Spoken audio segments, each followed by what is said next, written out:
Good evening. We'll call to order the Tuesday, June 7th regular Board of County Commissioner meeting. Please rise. We'll do the invocation and the Pledge of Allegiance. I invite you to join with me if you're willing. Gracious Father, we come together this evening grateful for the rains and the life that it brings. We are also reminded as recently as last night of the power of our Florida storm season and know that we can play a part in keeping our families and our community safe by having a plan and being prepared. Father, in the business before this commission tonight, we ask for your blessings on these proceedings, for wisdom and discernment, for the clarity to see a brighter future for this county. We ask for your blessings on all those that are here tonight, for our first responders and all people in service who make this place we call home the best it can be. For all this we say, thank you, and we say amen. Amen. Amen. I pledge allegiance to the flag of the United States of America and to the republic for which it stands, one nation, under God, indivisible, with liberty and justice for all.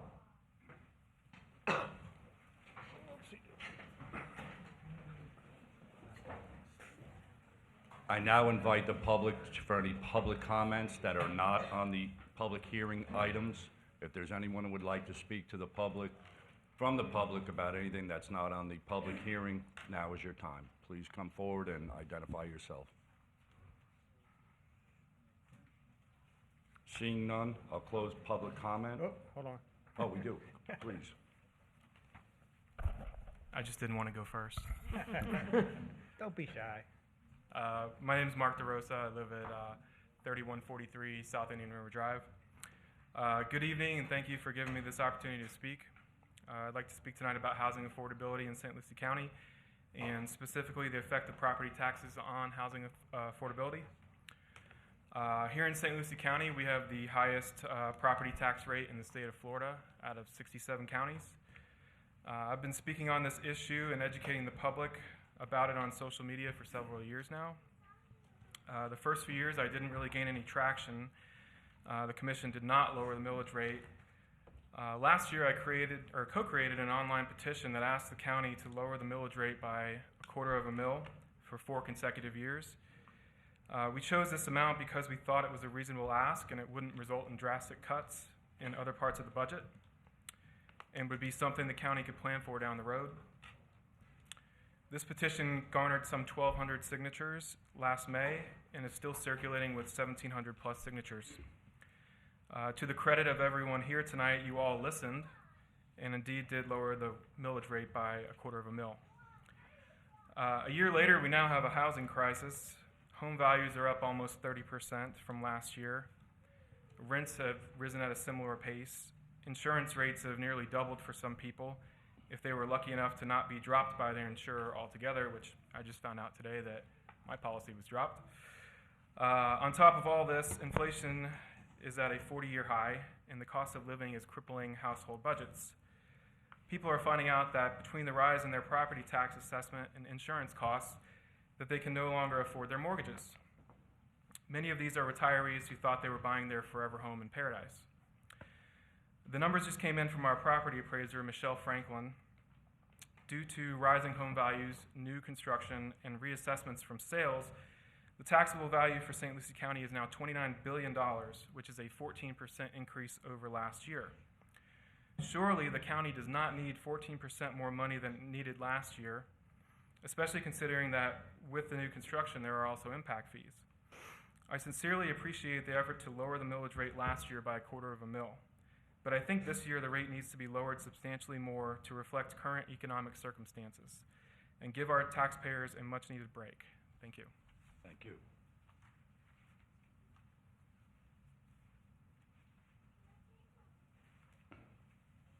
Good evening. Hi.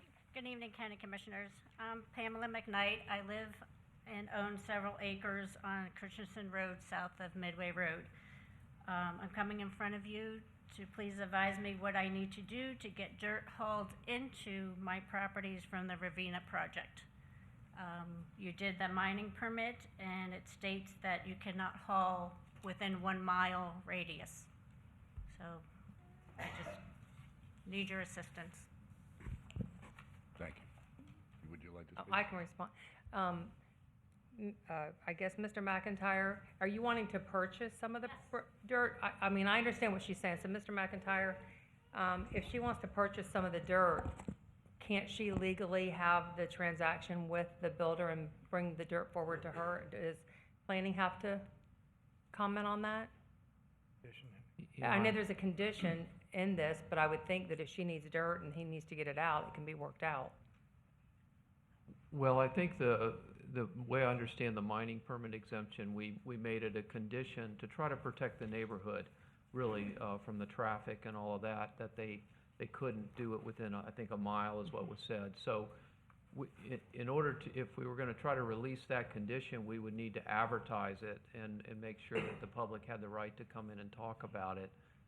We are, I think, proposing to extend the time tonight for the removal. I think there's something on there, but it's not about removing that particular condition. So we would need to have that advertised and let the public have a say in it, and then the board could vote to eliminate that condition or modify it in some way. Okay, if my aide's in the back, if you want to get a card and call me, I'll help you walk through that process, and I'll Okay. follow through with Well, this. I went through that process, and they were hauling so much, by the time I got onto the docket, I thought the dirt was gonna be gone, so Okay, well, we'll see if we can work something out. Okay. My aide will give you my number. Okay, Thank you. great, thank you. Thank you. Is there anyone else from the public that would like to speak?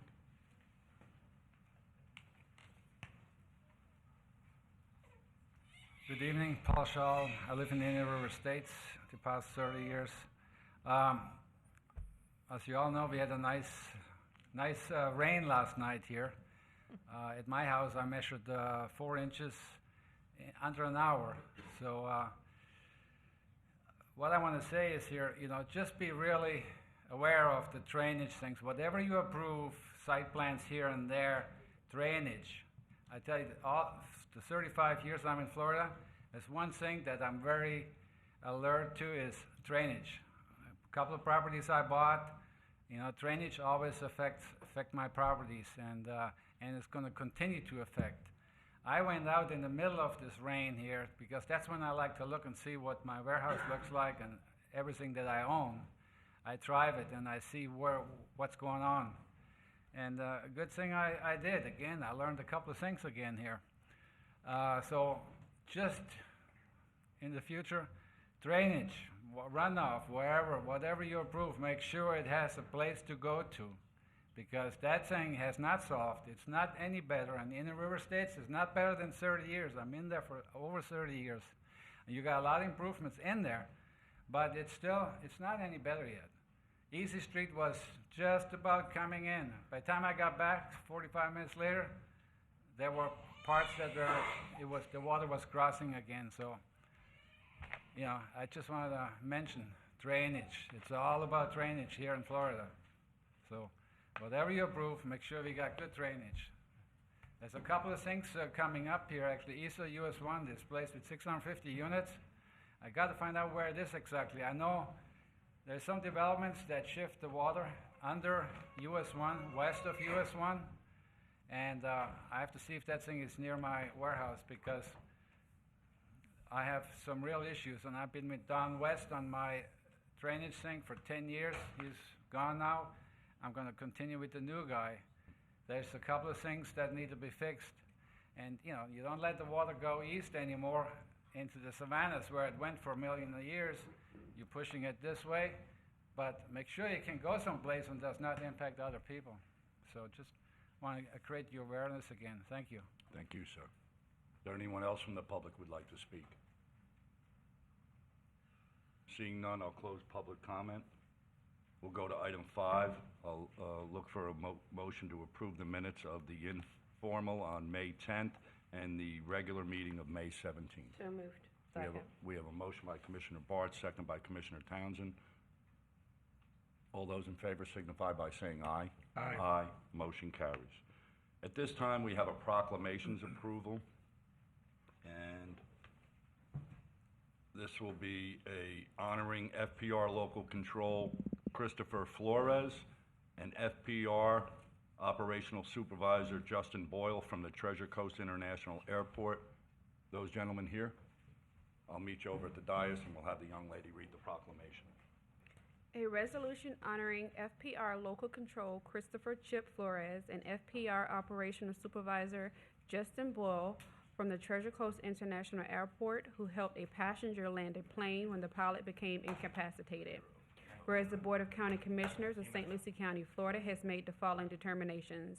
On May 10th, 2022, at approximately 12:01 p.m., FPR Local Control Christopher Chip Flores answered an in-the-blind call from N333LD on tower frequency from a Cessna 208 Caravan amphibian. The aircraft had 3 occupants, pilot and 2 passengers. This aircraft was en route from Marsh Harbor, Bahamas to Treasure Coast International Airport. Flores quickly appraised the situation and provided calming instructions and assistance to the passenger in attempting to identify the aircraft's location and continue providing assistance instructions until Palm Beach could provide assistance for a positive outcome. FPR Operational Supervisor Justin Boyle reached out immediately for an additional assistance in locating this aircraft. He provided crucial information to the Palm Beach controllers on this passenger having no flight experience and trying to get him to switch radio frequency, not knowing how to operate the radio. Mr. Flores provided identification, calmness, flight instruction, and reassurance while getting him additional assistance for to safely recover the aircraft. Mr. Boyle provided his quick actions and interactions to identify and obtain further assistance for the passenger keeping the aircraft flying. He was paramount in letting Palm Beach controllers know not to switch to air frequency with a person not versed in radio operations. In terms of occurrence, no one in the current administration, some of 40-plus years, recalls any similar incident where a person with no flying experience was able to safely land an aircraft without incident. The teamwork of those passenger and controllers involved was heroic in the positive outcome of this situation. Now therefore be resolved by the Board of County Commissioners of St. Lucie County, Florida, does hereby honor Christopher Chip Flores and Justin Boyle as St. Lucie County local heroes for their brave actions. Passed and duly adopted the 7th day of June 2022.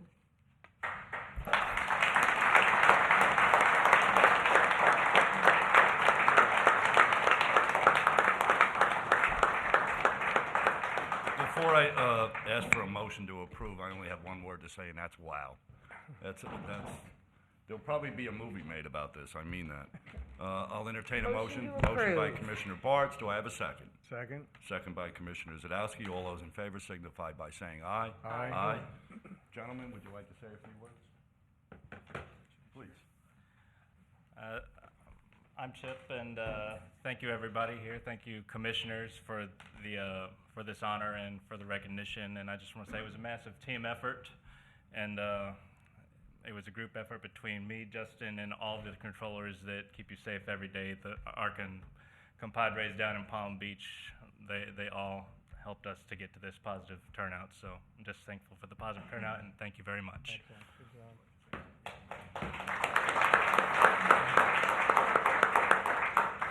Thank you, everybody. My name is Justin Boyle. I was the operations supervisor in the facility at the time.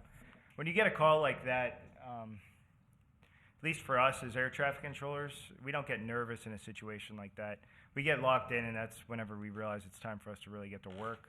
That's exactly what Chip did and what I did. And then through all the coordination that occurred with various facilities, Palm Beach approach, they were paramount in making sure that the passenger was able to land the plane safely, as well as Chip. Their outstanding service and excellence in the field really helped save the day on that day.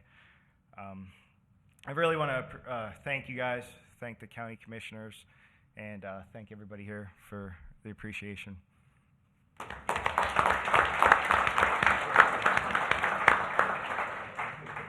His shirt even has airplanes on it. Really high.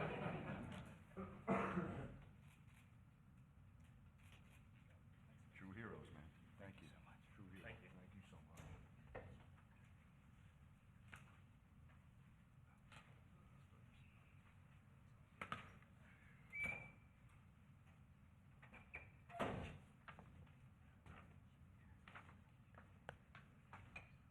Okay, moving on, there are no presentations tonight. We'll move on to Article 8, which is consent agenda. Summer has We do have something. one presentation. Oh, I'm sorry. Thought You're you were correct. messing with Aquatic me. season update, I apologize. Yeah, we can't Summer. forget summer. Well, we And, could. This will be presented by Summer Ivy Platt. Thank you, Commissioners. We just wanted to give you an update on our aquatic season. There's been a lot of questions this year, so, oh, that is the wrong one. There it is, sorry. Too close together. It's still the wrong one. All right, you lied to me, Dan. There it goes. Did you just take the mouse from me? Sorry. So, just so you're aware, we have opened the pools. We have been in a massive push for hiring, and I know there's been a lot of questions about when the pools are going to be open and all of those kinds of things. So they are open. We did open them all weekend. We do have limited hours and days of operations this year just because we're short on staff. So you'll see in front of you, we've hired 6 new lifeguards. We have 4 that were already certified.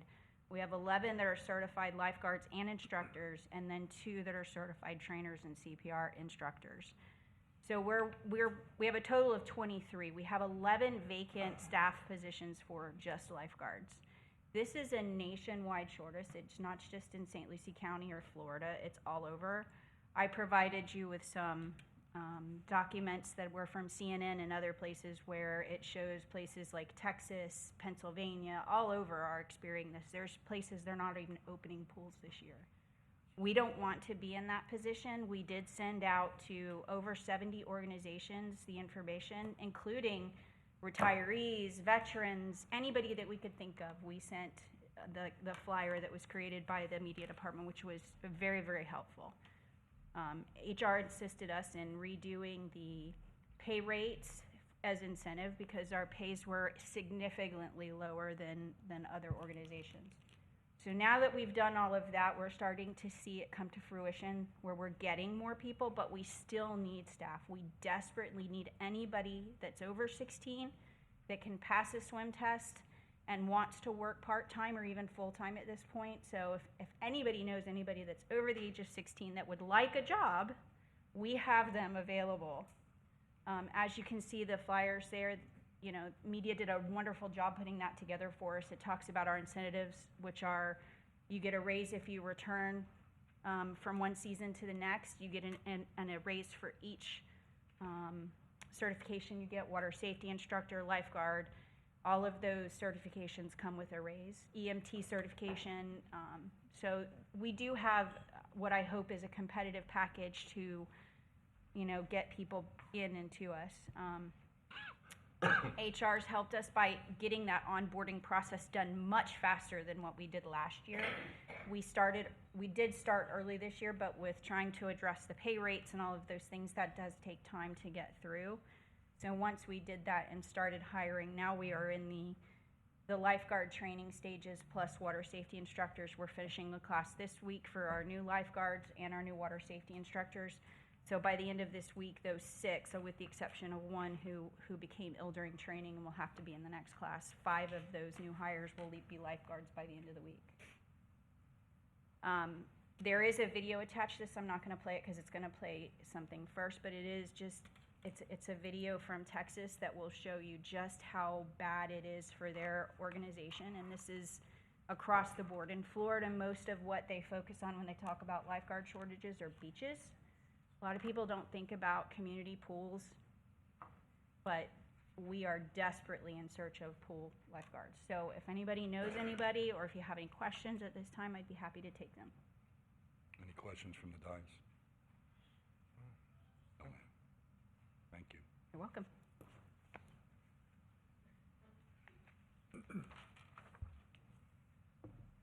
Mr. Chair, Yes, ma'am. when we do consent agenda, can we take a brief recess and move on to the mosquito and erosion district so that staff could then leave and not be held up through the entire evening to go through the public hearing so that they could just go ahead and leave if that's okay? You want to do that before or after the consent? Whatever your pleasure is, We'll do it sir. after the consent, Christie. Right, thank you.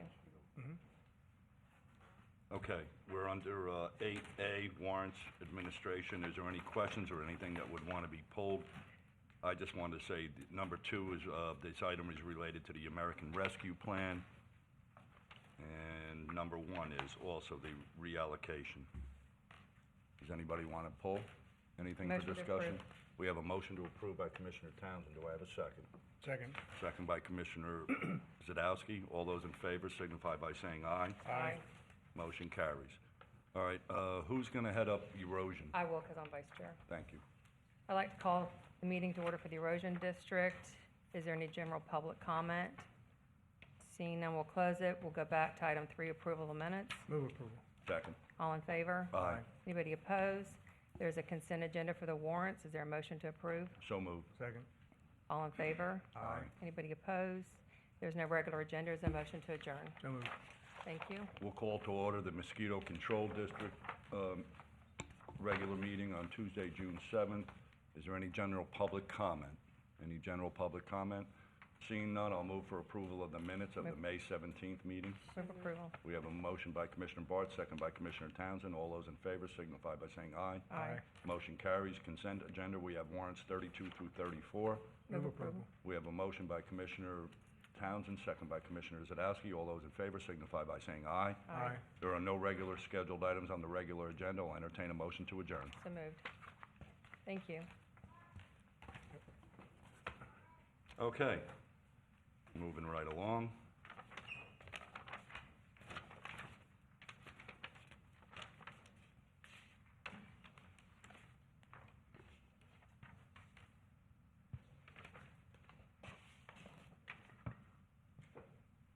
Public hearings, county attorney, that would be you, Dan?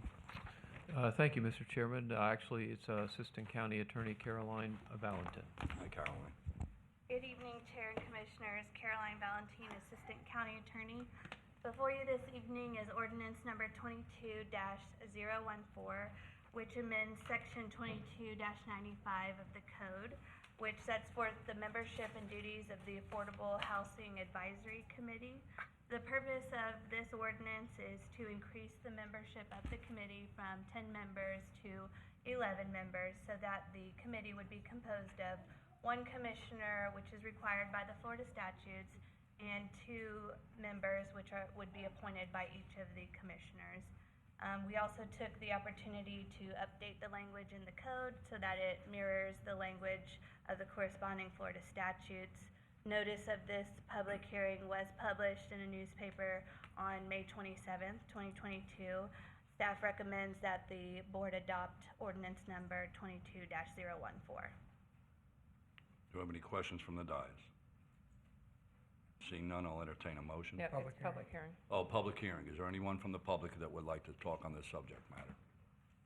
Again, is there anyone from the public that would like to speak on this subject matter? Seeing none, I'll close the public hearing part of this, and I'll entertain a Move motion. approval. We have a motion by Commissioner Townsend. Do I have a second? Second. Second by Commissioner Zadowski. All those in favor signify by saying aye. Aye. Aye, motion carries. Okay, we're on to 9B1. But before we go on to 9B1, I just wanted to let you know this is a public hearing, and public comment is welcome and encouraged. However, any derogatory comments about the applicant, its clientele, or its intended clientele, including comments related to any disability or perceived disability, cannot and will not be considered by this board. Thank you.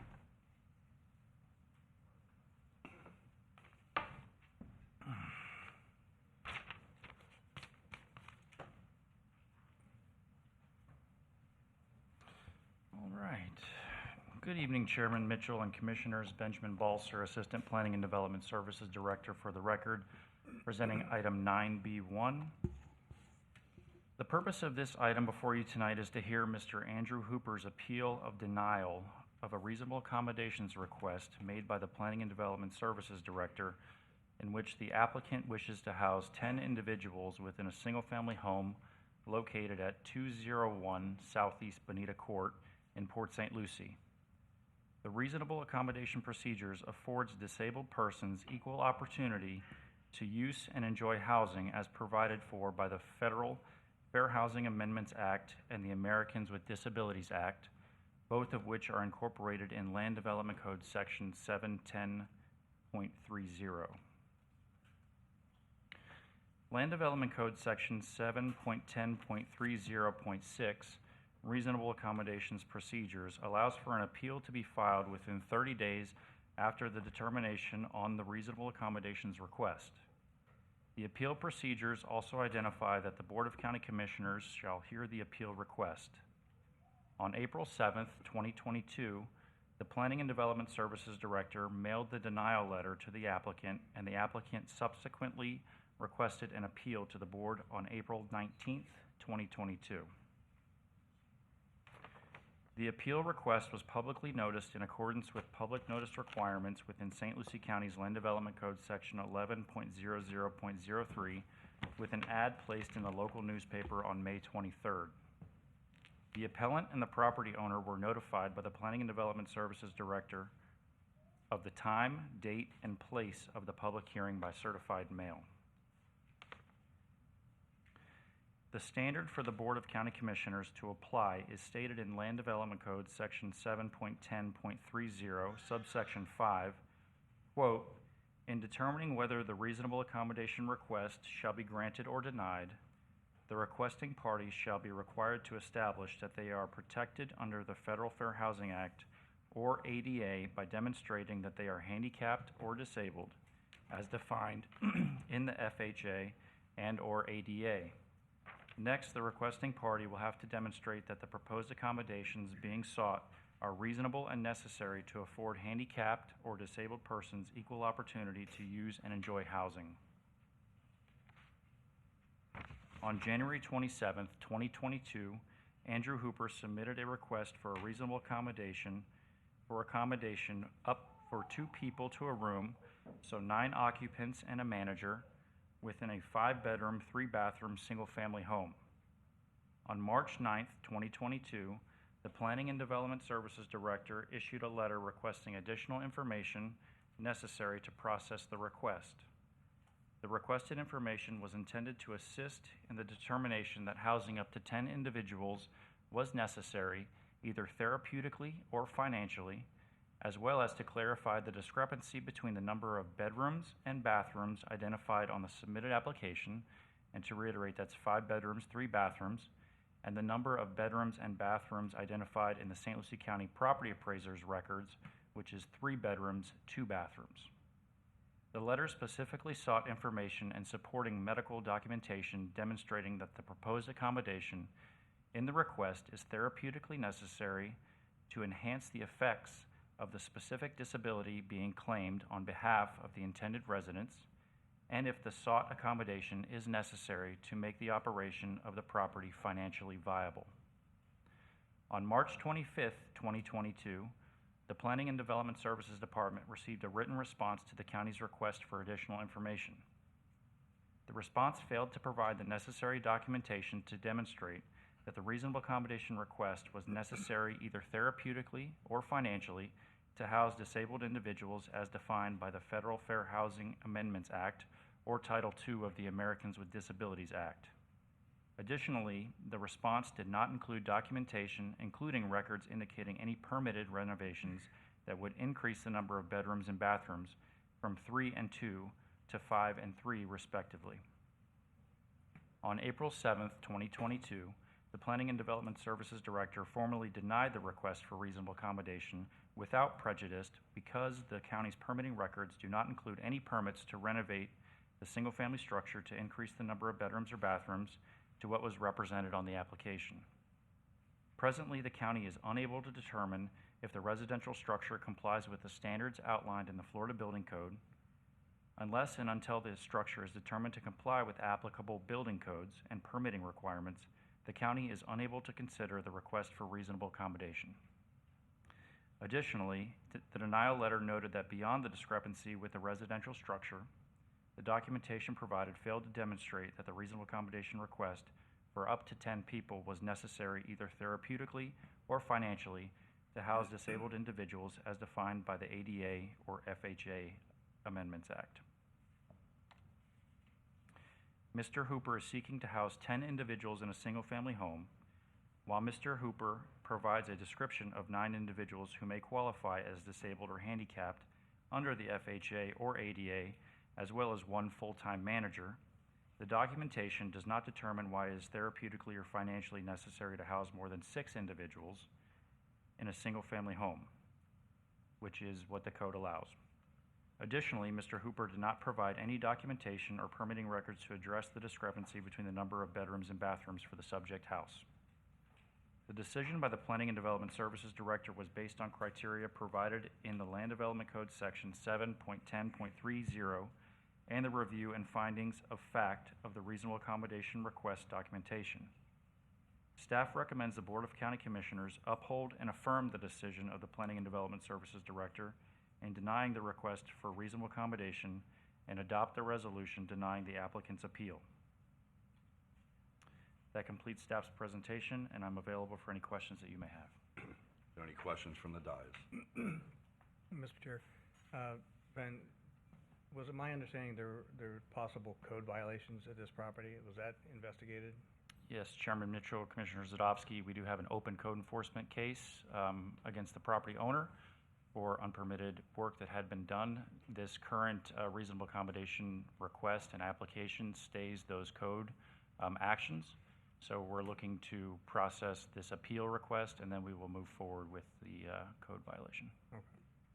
Thank you, Mr. Chair. Any other questions?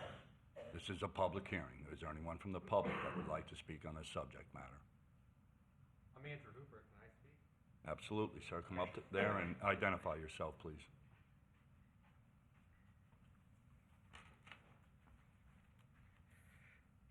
Hello, County Commissioners. I'm Andrew Hooper. I'm a person in long-term recovery. My sobriety date is February 29th, 2008.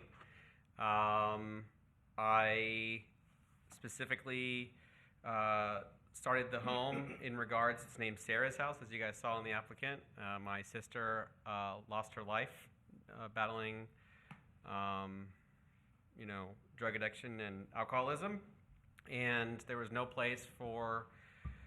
very little places for people to go in regards to our county. There's very little indigent housing, and I have helped support that for a while now. So I rented a house from Vince, who I don't know if he's here right now or not. He's right there. I think he wants to speak, obviously, about it's good to see you, Ben. Nice to meet you face to face. He's been very helpful, by the way. The reason for my appeal is, I know that's like twofold, right? So the first thing is like the structure of the housing, according to Mr. Clow, is like, I'll let him speak on the structure of the housing and the permitting, because I rent the house, I don't own the house. As far as the therapeutic necessity and the financial necessity of the house, I did provide, I guess, I have it all with me, the stuff that I provided in regards to proving therapeutic necessity, everything from why somebody needs to have tutor a room. It's for accountability purposes. If I'm in there and somebody else makes a bad decision that day, obviously the other person can hold them accountable.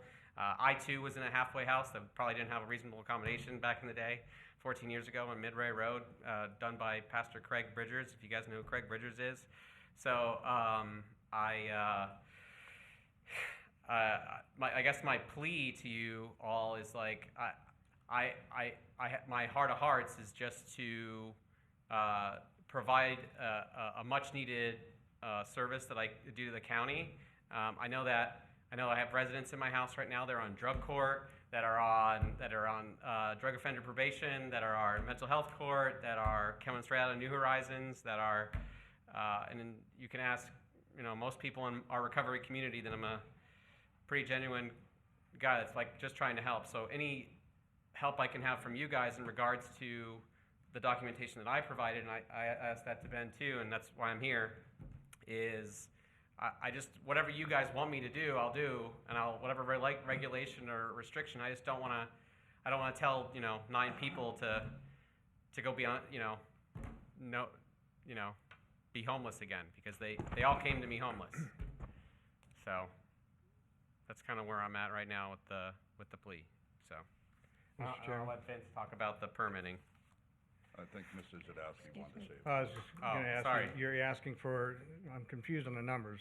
One area it says 9+1, then it says 10 +1, because you're gonna have No, a manager. it's 9+1. Okay, so we'll get to the owner of the building shortly about, as to the number of bedrooms. But what we do up here is about health, life, and safety. And it's my understanding that that building is also on septic. So when you get that many people into is it not on, okay, so that's another question we'll have to resolve. Okay. All right, well, I'll wait for the owner of the property then.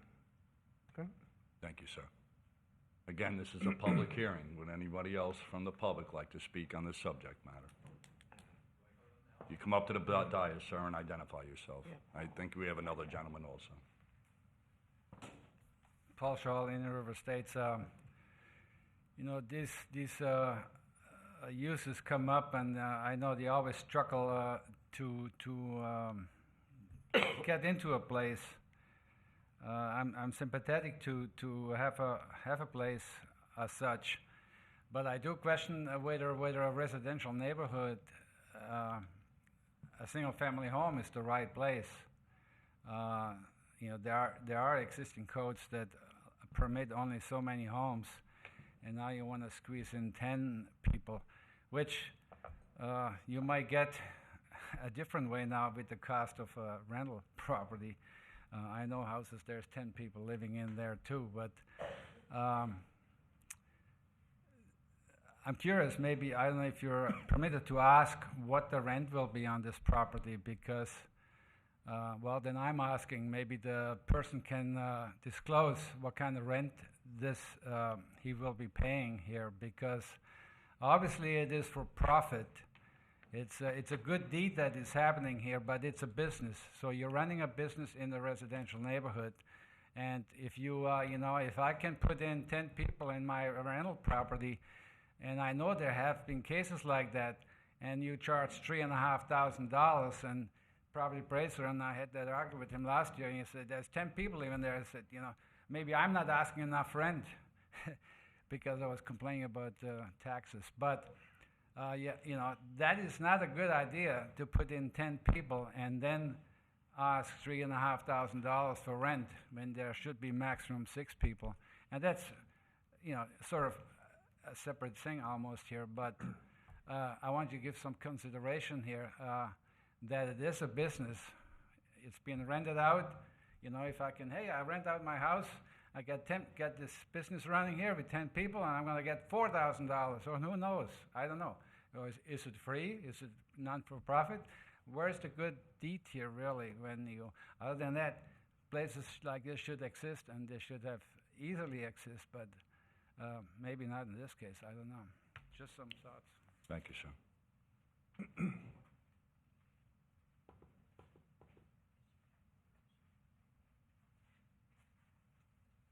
Good evening, and please identify yourself, sir. Good evening, Vincent Clow. In response to the profit and the rent, that's why I've given that house to ministries throughout the years. I don't charge, I believe in what he's trying to do. It's $1,000 less than I could get tonight. So he's not, I don't believe in it for profit.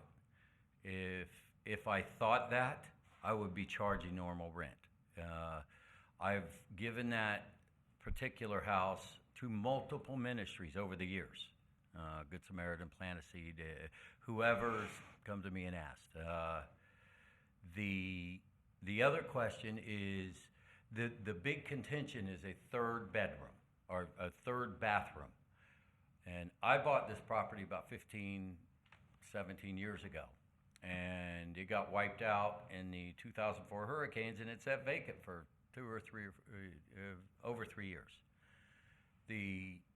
A ministry came to me and asked me if they could help renovate the house and get it up to code. I agreed to that and let them move into the house. And I personally invited the county. I called the county. They didn't come to me and said, come and inspect this house. They took me at my word and sent quite a few inspectors, engineers, structural engineers, all kinds of people. And then I responded to them with the proper permitting. I have plenty of permits. There was a permit pulled to remodel the bathrooms, for instance, and I have it. And during the inspection, when they were to rebuild the house, there were 20 inspectors in there. That bathroom's been there for 30 years. It's connected to the city system through the old cast iron pipe. That pipe hasn't been around for 30 years. I didn't build a bathroom in there. That bathroom's been there. Now, it is registered with the county as a 2-bedroom, 3-bath. It's got the Florida room in it, but the bathroom is the thing that's in contention. And I have attempted over the last 45 days to get multiple contractors in there to come in to appease the county requirements and say, get this thing on the tax rolls and get it permitted. It's been operational for 30 years. It's next to impossible to find a contractor to come in and do that. So my other option is to pull an owner-builder permit, which I'm happy to do, or pay fines or whatever. Whatever I got to do to get this thing legal so this guy can do his number of people that he feels like he needs. On the other hand, I'll do whatever we need to do. If we need to tear out the bathroom, tear it out. But that would require him to lose the number of people. And if he was charging them rent and making bank on this and doing it as a business, I wouldn't be involved in it at all. My interest is, I believe that his sincerity in what he's doing warrants me working with him to get it done. I could rent the place out for whatever I want tomorrow. We know the housing market. I don't need that. I need to help the people that I'm not the guy out there helping. He is. And I'll do what it takes to try to get that thing accomplished. Mr. Chair. Sure. Mr. Clow, there are open code cases. I want to clarify, Ben, there is open code cases. Yes, sir. And you're saying you have all the documentation to meet that request of that information? I do. What I don't have is proof that that bathroom's been there 30 years. But if they came in and saw that, again, it's connected to cast iron pipe, we haven't used that in 30 years. I didn't build that bathroom. I can pull an owner-builder permit to do what's called an as-built and claim it as built. But you also need engineering for that, and there's nobody going to, you can't draw up. You don't need an engineer, you need an architectural drawing. So if I can continue on my questions, because the other side is, you said it was, and maybe you misspoke, you said 2-bedroom, 3-bath, or is it 3-bedroom, 2-bath, or 3-bedroom and 3-bath? It's listed on the tax rolls as a 3-bedroom, 2-bath. But there's actually 3 baths in it. Well, here's where I'm going with this, because literally, if it's 3-bedroom, 2-bath, or it gets to 3-bedroom, or 3-bedroom and 3-bath, that's another issue. But you're still looking to try and put 10 people in a 3-bedroom home, and that's the challenge that I'm having from a safety, health, life safety issue. So that's my bigger issue here. The bathroom, you're going to have to go through quite a bit of work to get this thing to where it needs to be, especially from the code side. Now, if something was built before you, yeah, you're still going to have to go through the process. And Right. I think the building officials are here somewhere. And I think that's before we do anything tonight, you're going to have to resolve that up front before we can make any suggestion of accommodation or not. I'm going to ask Mr. McIntyre, would that be the appropriate process by which resolve the first part first, that being getting the building in whatever appropriate structure type to meet, number one, code, and then to be able to accommodate X amount of people?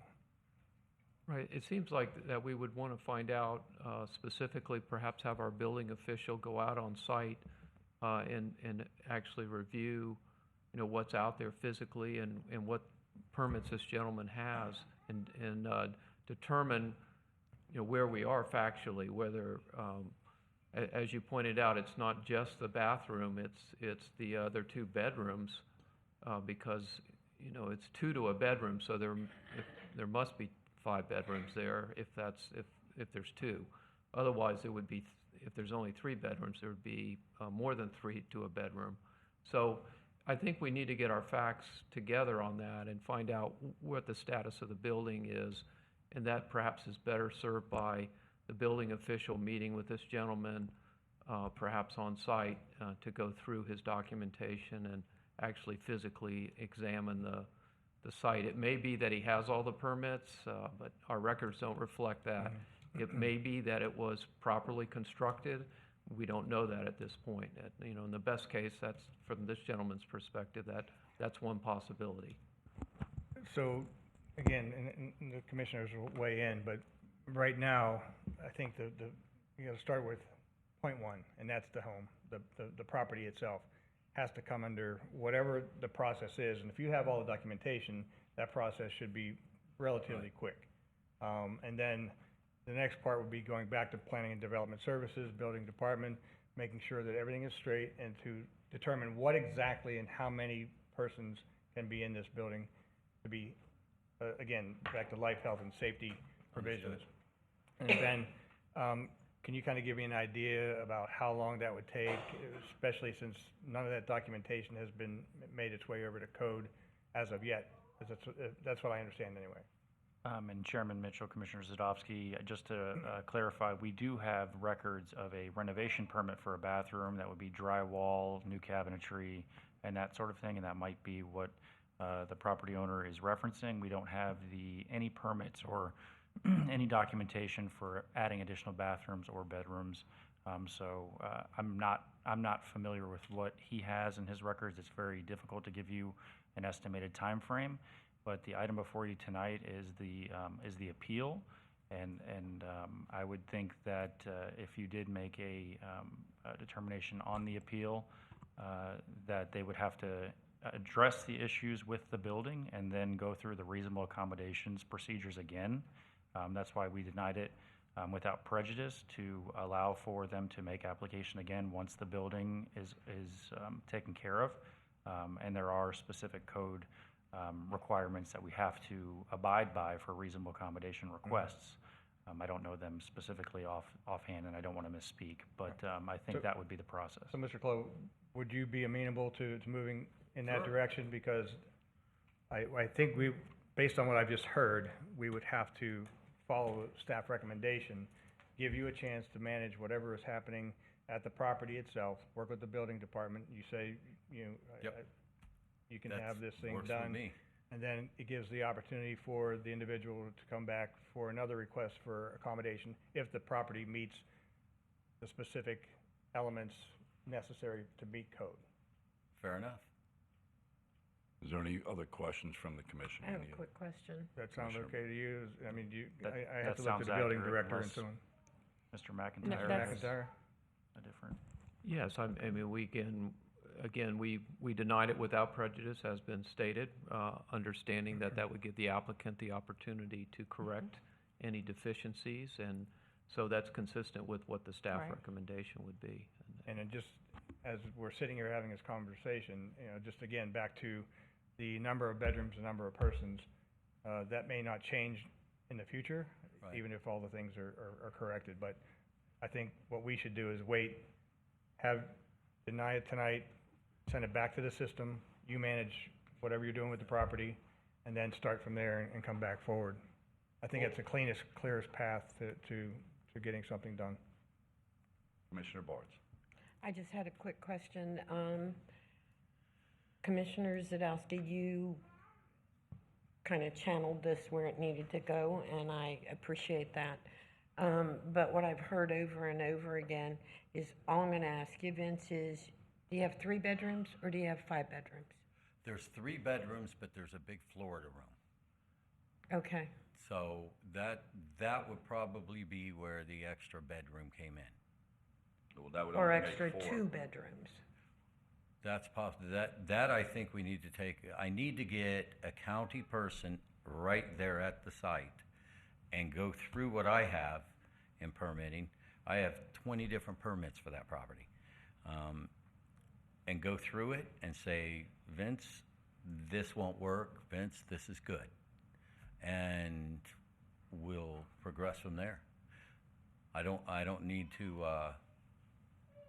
I want to do everything on the up and up, because if I ever do sell this house, I can't sell it as a 2-bedroom if it's only listed, a 2-bathroom if it's only listed as a You can't sell it as a 3-bedroom. as a 3-bed, yeah. You get what I'm saying? Yes. All right, so either way, I need to get this thing You need to addressed, straighten it even if it means ripping out the dadgum bathroom. Whatever we gotta do, we gotta do. Any other questions from the dais? No, I think that truly, I know, I'm not done. Okay, I'm sorry. DJ, you're right on the fact that this all needs to be taken care of before we could even consider anything else. So it's basically the ball is back in your court, Vince. Great. Do I speak with you and get you over there to the house? I will be speaking with Doug Harvey, our building official, who is in the back, and we can make accommodations to meet you there. Well, Call it done. Well, and Mr. Chair, and the thing is, if it's done properly and you go through them, it should never come back to us as long as you go through permitting and they pull the proper permits for you to do the after-the-fact permits. There'd be no reason to come back to us because it would all be up to code unless we're changing a zoning or something or conditional use or something. No, it's the number of people in the facility. That's the other. But what I'm saying is if he has the documentation and it becomes a 4 or 5 bedroom, then he's allowed to have 9+1. It's gonna depend on what's gonna be permitted. But tonight, we are here to deny the appeal. Right. And you have to get with them to move forward with straightening out your permits and stuff at that point in time. We're only here to, I got it. So, what I'll do is I'll meet with the building official of some kind and see if we can't move forward. yep, Thank you, sir. thank you. Thanks, guys. Thank you. Again, this is a public hearing. Would anyone else from the audience like to speak? Paul's already spoken. Paul, you've already spoken, so no, sir. I think he's a young man. Please identify yourself, sir. Thank you. My name is Sean Webb, and I don't live in the neighborhood, but what I can appreciate his trying to do a good deed, and but we haven't heard any mention of the fact that we're talking about bringing together multiple people in a residential neighborhood who he has openly admitted have drug addictions and alcohol addictions. So I think at some point that needs to be discussed, because I know if I lived in the neighborhood, Mr. I Chairman. wouldn't want. We can't, Mr. sir, Chairman. as I said in the beginning, any derogatory comments about the Oh, you applicant, its did say clientele, that. You did or its say that. intended clientele will not be you did considered say by that. this board. All right. And My the other thing is, apologies. a lot of it's Florida statutes. My apologies. Sir, you're already spoken. Well, you had extensive discussion here. Normally that allows for a follow-up or something. It's not a debate, sir. No, it's not a debate, but maybe input helps you, you know. Honestly, the way your discussion just went really is I think it's actually backwards, sending them to do adding this. I mean, what you're dealing with is 10 people in a house in a residential neighborhood, which is technically not allowed. And Sir, we're you're not gonna be approving still or dealing with disapproving this. that Pardon me? tonight. We're not approving or disapproving that tonight. It's about permitting and things of that nature to get us to this point. That's not even the Yeah. discussion. Well, and it was mentioned they're not even gonna come back if that building permit and the permits are done, and then, so you're permitting a rooming house, and rooming houses are not allowed, so you need to make the decision Mr. now. Chairman. where We're this will not, we're fly not or not. approving that, sir. Mr. Shaw, this is not the agenda item that you were talking about. This is a segment of what has transpired to get here. This is about reasonable accommodation. That's the agenda item. It's not about the permitting. It's about use. It has to be Use. accomplished first. Use, So, residential. the end of Your the- staff is. We're going to move on. Thank you, sir. Your staff is looking for. Is there anyone else from the public that would like to speak on this subject matter? Anyone else? Seeing none, I'll close public hearing on this. What's the will of the board? Mr. Chairman, staff would recommend that the board affirm the staff recommendation of denial without prejudice to the applicant and the property owner to reapply based on subsequent information. Thank you, Mr. McIntyre. Move approval. We have a- Second. We have a motion by Commissioner Zadowski, second by Commissioner Bartz. All those in favor signify by saying aye. Aye. Motion carries. Thank you. Thank you very much. Okay, we're moving on to B2, which is a comprehensive plan text and map amendments, amending the Irvis service boundary, establishing a planning study area, and revising associated objectives and policies. Good evening, Chairman Mitchell, members of the board, members of the public joining us this evening. I'm Corey Benton. I'm the Assistant Planning Manager for the record with the Planning and Development Services Department. The subject item is a proposal, as the chair indicated, for a transmittal hearing related to comprehensive plan policies, objectives, and goals, and the corresponding map series contained within the comprehensive plan. For context, comprehensive plans in local government establish policy foundations for actions on local planning, land use, development, and overall comprehensive strategy in how our community sets goals and objectives to grow, establish, and pursue quality of life for our residents.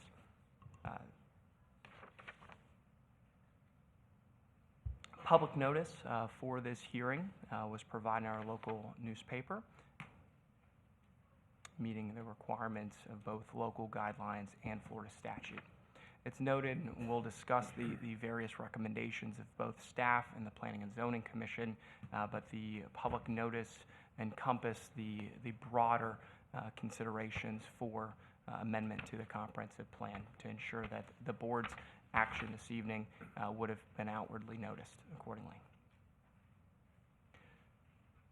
Urban service boundaries are a key component of a comprehensive plan, as oftentimes policy is distinguished based upon concentrating development within urban service areas in which the local governments concentrate services and facilities to ensure that the provision of these services and support for communities is provided in a very efficient and compact manner with policies to discourage proliferation of urban sprawl, but ensure most efficient use of tax dollars and public expenditures.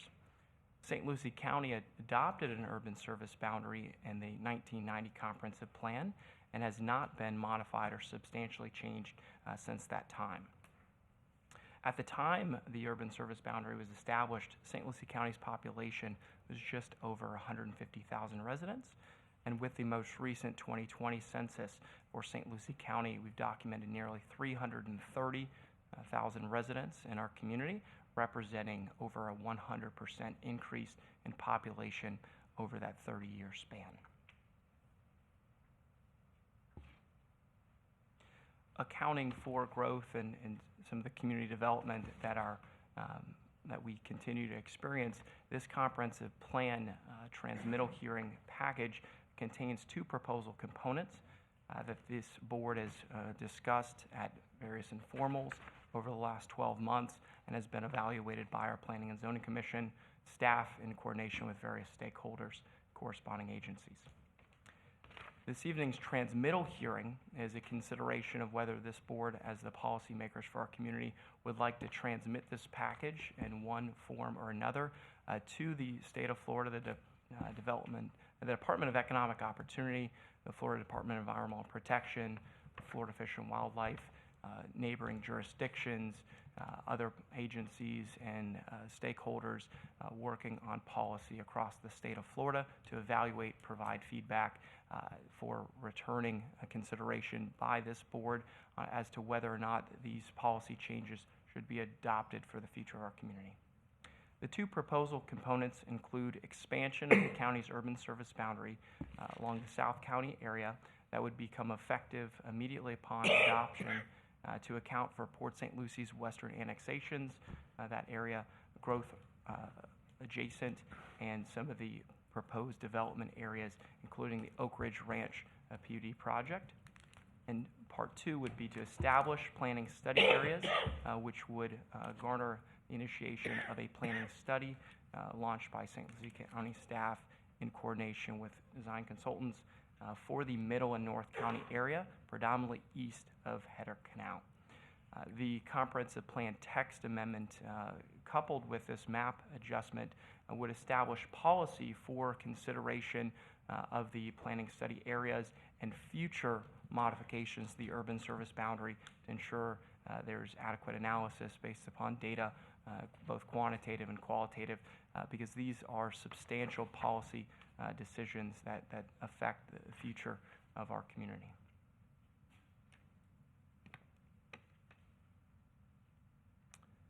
So as noted, as a package, this evening's consideration for transmittal includes modifications to the comprehensive plan future land use map, the existing land use map identifying the urban service boundary, the specific urban service boundary map, our coastal planning area map, removing the USB as it's not a key exhibit for that essential component of the comprehensive plan.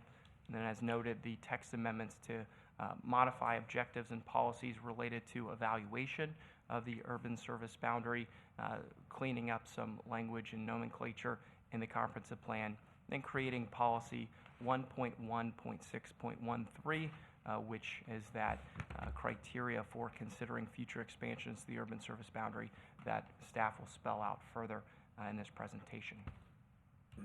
Again, revisiting some of the dynamics that we've experienced in our community: population growth, success in policymakers, and the private sector growing employment in our community. We continuously are hearing about expanding industry, homegrown small businesses expanding, providing employment opportunities, and national corporations locating here in St. Lucie County, expanding the opportunity, driving up the demand and desire to join us in our community or expand families and grow here. The Florida, University of Florida Bureau of Economic Research, or BEBR, has provided some population estimates for our county from a planning period between 2025 and 2050, and even a modest estimate suggests that forecasts would place population growth in our county upwards of 480,000 individuals by 2050.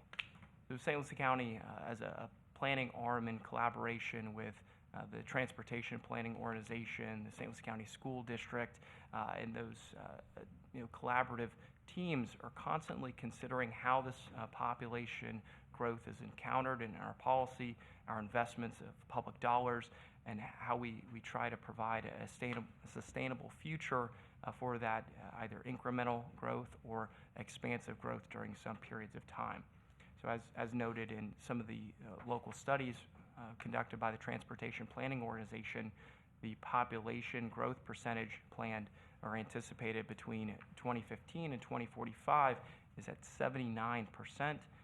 Total employment growth expected over that same period is very consistent at roughly 76%. So the growth management planning policy and population growth and employment forecasts are important as the county evaluates the urban service boundary, the provision of services related to that anticipated growth and development in our community. As noted, the first component of the comprehensive plan amendments are expansion of the county's urban service boundary in the South County area, south of Midway Road and Okeechobee Roads. In that area, of course, we've experienced a significant annexation of land from the city of into the city of Port St. Lucie, and much of that is oriented with the growth and tradition. Port St. Lucie, what's coined the Western Annexation Area, is roughly 24,000 acres that included 3 developments of regional impact, represented by the Tradition DRI, Western Grove, and Southern Grove. Those areas off of Crosstown Parkway, Gatlin, Becker Road, predominantly west of I-95, that we're seeing growth in residential development that is projected to include up to 50,000 residents at build-out, but also growth in industry, commercial, retail services, supply of hospitals, medical, and the St. Lucie County School District's investment and partnership in local public schools, even charter schools, and then anticipated investment in additional schools, which we'll talk about as we pinpoint the geographic boundaries of tonight's proposal for the urban service boundary expansion. But this display is with the annexations and with the development of property, there are provisions of public facilities and services. And that includes utilities, both water and wastewater, roadways, schools, the library system, transit and support of public multimodal transportation, sidewalks, storm water, communications, and that could be wireless, fiber optics, but the complete package of how local government serves the community and how the private sector supplements those services, bundled in public facilities, and where the provision of those services should occur in an urban service boundary. Within the South County Urban Service Boundary area, which is denoted in yellow, we can see the substantial amount of lands annexed into the city of Port St. Lucie, the planned or the experienced extension of roadways, creating a network to serve short-term and long-term growth, and then the progression of investment in those quality of life public facilities. We noted schools, fire EMS response, libraries, parks, even preserves, and McCarty Ranch and other county facilities supplementing that McCarty Ranch, which is the city of Port St. Lucie facility, and then even other recreational amenities that have a user fee, such as golf courses. And this map does indicate the transportation planning organization's planned roadway needs within the South County area. This exhibit in summary provides and displays a logical assessment for the South County Urban Service Boundary expansion area. Within the South County expansion area, this exhibit displays both the county's and the city of Port St. Lucie's future land use map and policy related to that. Within the county area, the unincorporated area, the lands are currently designated an array of agricultural 5, which does not allow for residential development exceeding 1 dwelling unit per 5 acres and supports agricultural production. The St. Lucie County Fairgrounds on the north side, and then some pockets of industrial development adjacent to Glades Cutoff and Range Line Road. But as we pan to the city of Port St. Lucie's exhibit and future land use, we highlighted that robust growth and community development in the Tradition area, but also additional developments toward Glades Cutoff Road and Midway Road, previously under the name of LTC Ranch, where we now are experiencing Amazon developing their industrial center east of I-95, and under the term Wilder Development, the residential and commercial growth west of I-95 south of Midway Road. And so within the annexation areas, a much more urban development and much higher density growth beyond the county's agricultural 5 future land use designation.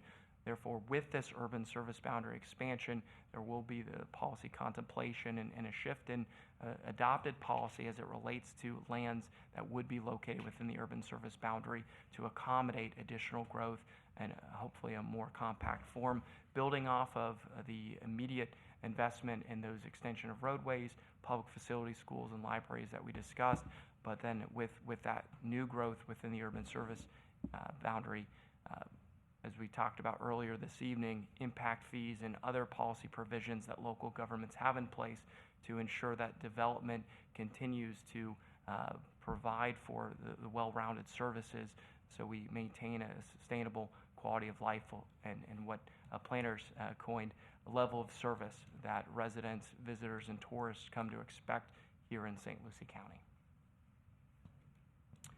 So again, this is a geographic representation of the staff's recommended urban service boundary area. The slight modification to the exhibit that was previously presented at informal includes roughly 3,000 acres immediately on the west side of Range Line Road, extending from the Martin County, St. Lucie County line north to Glades Cutoff, to include the lands immediately south of that industrial node that we talked on the preceding slide, extending south to the county, because those areas are immediately adjacent to those planned public facilities. then extending north and terminating immediately north of State Road 70 or Okeechobee Road, substantially east of Header Canal Road, picking up most of the incorporated city of Port St. Lucie area. In total, the expansion area represents just over 31,000 acres, of which just over 13,000 acres are in the county's jurisdiction for the unincorporated area. So as noted, a substantial amount of this land is already within the city of Port St. Lucie's jurisdiction, in which a level of expectation for urban services is already corresponding with that annexation. This expansion area also corresponds, as we noted, one of the lead public facilities in potable water and utilities, with the St. Lucie County Utilities Department collaborating with our policymakers to utilize a balance of CARES Act dollars and other capital investment considerations to expand our public's access to clean, potable central water distribution, which would be a partnership with new development within the urban service area. And as we talked about, adjacent to the fairgrounds, the policymakers and community have contemplated working off of that synergy for an adventure entertainment district that would serve population across the county and both as well as regionally in a central network with street access. At the Planning and Zoning Commission's public hearing on this matter, which was continued from their March docket and heard on April 21st, after discussions and input from the public, the Planning and Zoning Commission modified staff's prior recommendation, looking to line up in a very uniform fashion the proposed urban service boundary line for the board's contemplation this evening. That recommendation was approved on a 5-2 vote, aligning with Sneed Road and a portion of Carlton Road that would add nearly 10,000 acres to the staff's recommendation and 13,000 acres roughly from what this board previously considered or viewed at an informal meeting. Based upon some of the preceding slides and the data presented in the staff report, this area and that additional growth may be appropriate policy in the future, depending upon some of those growth trends and what's experienced over the next several decades. However, with the short-term and even long-term planned public facilities, roadway networks, schools, and all of the various capital improvements that we talked about being essential to an urban service boundary area, there are not immediate plans for expansion that far west. Therefore, staff has retained a more conservative recommendation this evening. As noted previously, we have included in our recommendation roughly 3,000 acres of land immediately west of Rangeline Road, which we heard at that public hearing, input from 3 planning professionals encouraging incorporation of that, which is parallel to our recommendation and the analysis presented in the staff report this evening.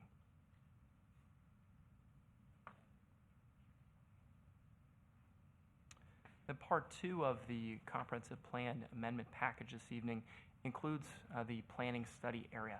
This would be identified in the county's comprehensive plan with the established policy criteria, setting the stage for the essentials and the feedback that and the analysis that staff is seeking through the planning study areas to provide a balance of accommodating future growth, projections in employment and needs, but to ensure that we don't set an unreasonable expectation.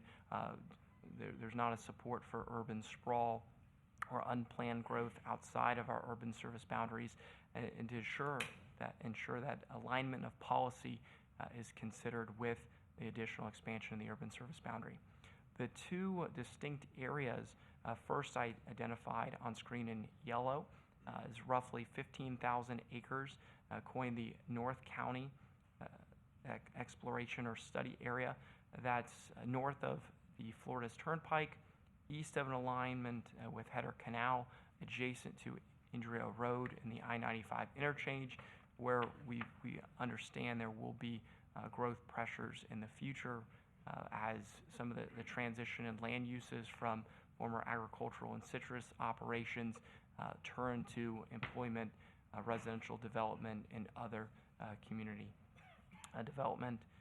And then south of the Florida's Turnpike and east of Header Canal, where we have more of an established rural character with hobby farms and residential estates developed on lands of acreage, anywhere from 5-acre home sites to 20-acre home sites, even 50 and 100-acre home sites where there's much greater level and quantity of stakeholders and property owners within this area, distinguished from the North County area, which may only have a dozen owners of aggregated and collective holdings.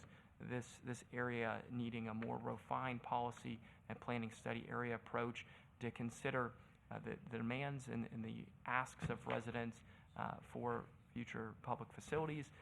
Should that be limited to enhancements of roadways, east-west connections, connecting and providing alternatives for vehicular travel, stormwater improvements, as we heard earlier tonight, and are consistently looking at investment in those more limited services, recreational opportunities, where in an area like this where we don't have a concentration of residential development or urban density, it may not make appropriate public policy sense to cite a school, improve parks aside from passive recreation, libraries, additional public facilities like that, because of the reach and access and the services to a broader population that can be more efficiently conducted within the urban service boundary area as established.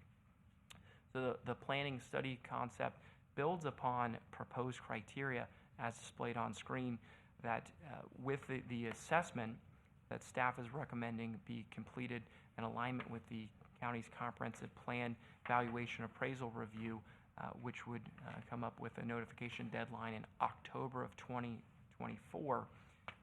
The consideration of the following policy to balance the county's goals to accommodate projected growth and support a sustainable development in our community, but considering, again, population growth projections through 2050, review of those existing land use patterns, inventory of vacant land within the urban service boundary as potentially expanded, forecasting of the land needed to accommodate the projected population growth, coupled with employment forecasts, growth trends, market conditions along the Treasure Coast, changes in technology as well, inventory of the county's public facilities and assets, both at the county level but also within the two cities.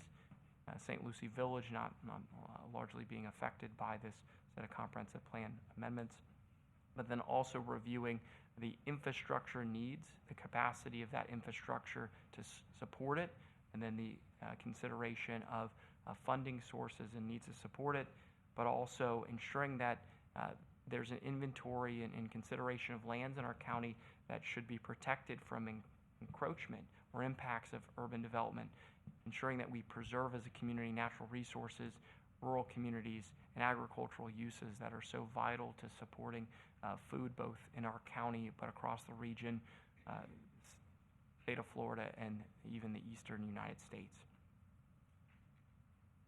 Building on some of those policy considerations within this consideration, results of this urban service boundary assessment may lead to further identifying different strategic advantages and opportunities, different policy changes to accommodate growth patterns and demands for development in our community, ensuring that we consider incentives and innovative tools to further attract targeted industry and work to concentrate density and connect people to jobs in a more efficient pattern, but also strategies to promote growth while balancing the protection of natural resources and enhancement of community resiliency.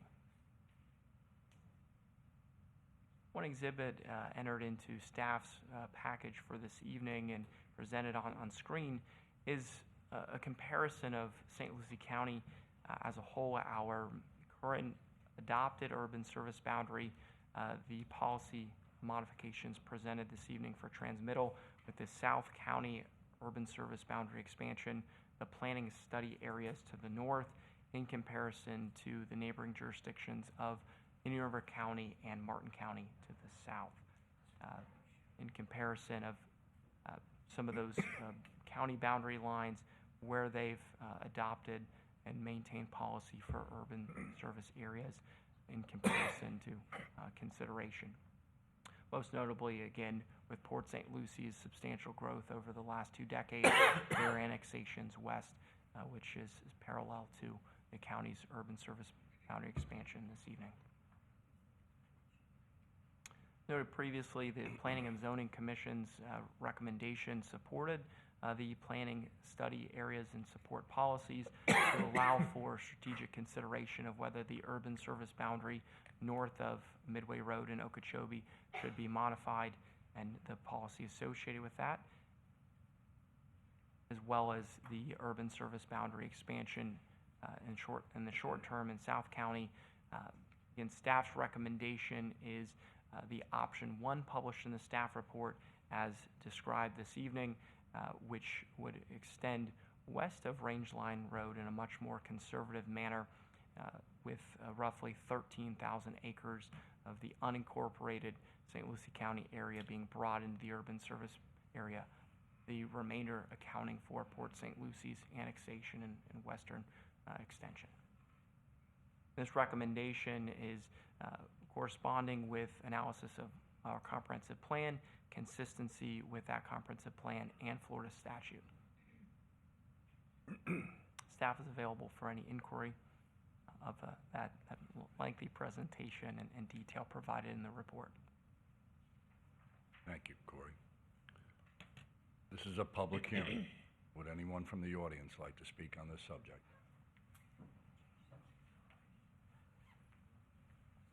One time. I forgot how much fun this is. Paul Shaw, Indian River Estates.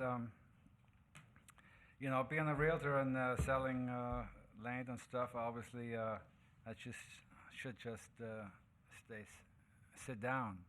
I have a question. Does the area that has been incorporated in the city of Port St. Lucie, does the urban service boundary still affect that? If Corey could answer that. I mean, it's in Port St. Lucie. The urban service boundary really doesn't have any effect anymore once it's in the city of Port St. Lucie. Is that correct? Chairman Mitchell, members of the board, Mr. Shaw, the county's urban service boundary does correspond with where the county looks to concentrate in investment in public facilities. So there is some correlation with our adopted comprehensive plan and those lines with regards to the city of Port St. Lucie's boundaries. Because the county's Board of County Commissioners does not control land use decisions related to property within the city's jurisdiction, that's where the line terminates, and policy for the land use actions, densities, intensities of site plans and new community growth within the city limits. But there are other planning initiatives corresponding with the county's urban service boundary, so there is value in accounting for that. Thank you. Yeah. I think the relevant part is there, you know, the next thing is the municipal service boundary. And that's very relevant because it has to do with money. Who collects it? And do you collect it? Does Port St. Lucie collect it? So you want to be very aware of you're moving a line over, and you got Fort Pierce Utilities. Who is going to be cashing in on this stuff? Make sure you cash in on the thing too. You know, you're just moving something westward here, and what it is going to cost you a lot of money. That's all it is. It costs a lot of people a lot of money. That's when you move this urban service boundary. Obviously, you're moving service west, you better look out for that drainage. We're still working on drainage east of US 1, where I'm at. So just, you know, things that come to mind when I hear this stuff. Otherwise, I tell you. Thank you. Thank you. Anyone else from the audience like to speak on this subject matter? Good evening. Good evening, Mr. Chair, members of the board. Brian Nolan with Lucido & Associates, for the record. I'm representing tonight Piro Family Farms. They own about 1,000 acres within the Agricultural Limited Services Planning Area, which is part 2 of Corey's presentation.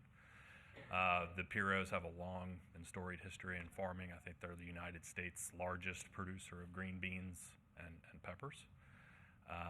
And they have a vested interest in seeing what the county and the administration and staff come up with over the next year and a half or so. We had an initial introductory meeting with staff a few weeks ago, and I wanted to introduce us tonight and let you know that we look forward to working with you over the next year and a half or so. Thank you. Thank you. Anyone else from the audience like to speak? Mm-hmm. Good evening, Commissioners. For the record, Dan Sarr with land planning firm of Kotler and Herring, and I want to thank your staff for putting together this presentation. They've actually incorporated a lot of the recommendations from the Planning and Zoning Board and some of the consultants, so we want to thank you for the expansion.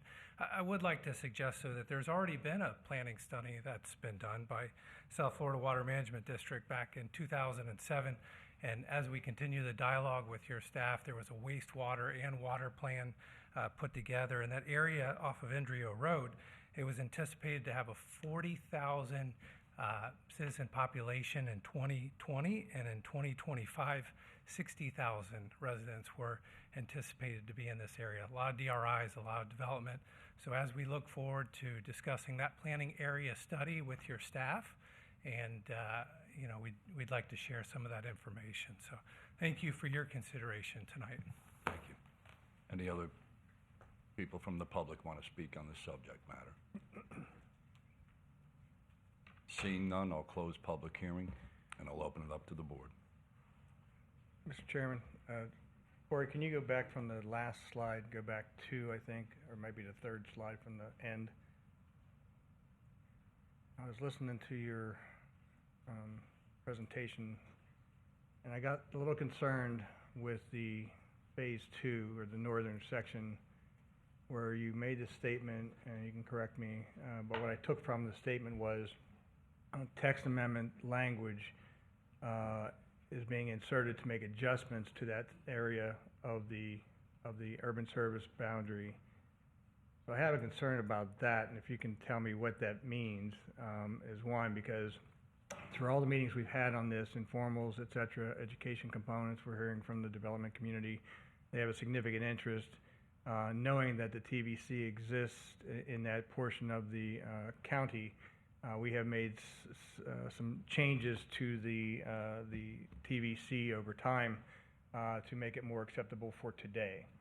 And as I understood from previous educational informals that we've had, is that the planning area for the USB is likely to take into consideration the TVC and elements therein. I just want to make sure that if we move this forward as a text amendment for specifically the southern portion of the urban service boundary area, that it does not substantially affect that which is the northern portion of the projected urban service boundary planning area. Chair Mitchell, members of the board, Commissioner Zadowski, to answer that question with 2 parts, the bundle this evening, the first component is immediate expansion of the urban service boundary in South County with corresponding policies presented this evening, largely not affecting that immediate expansion. There's some modest cleanup in the text.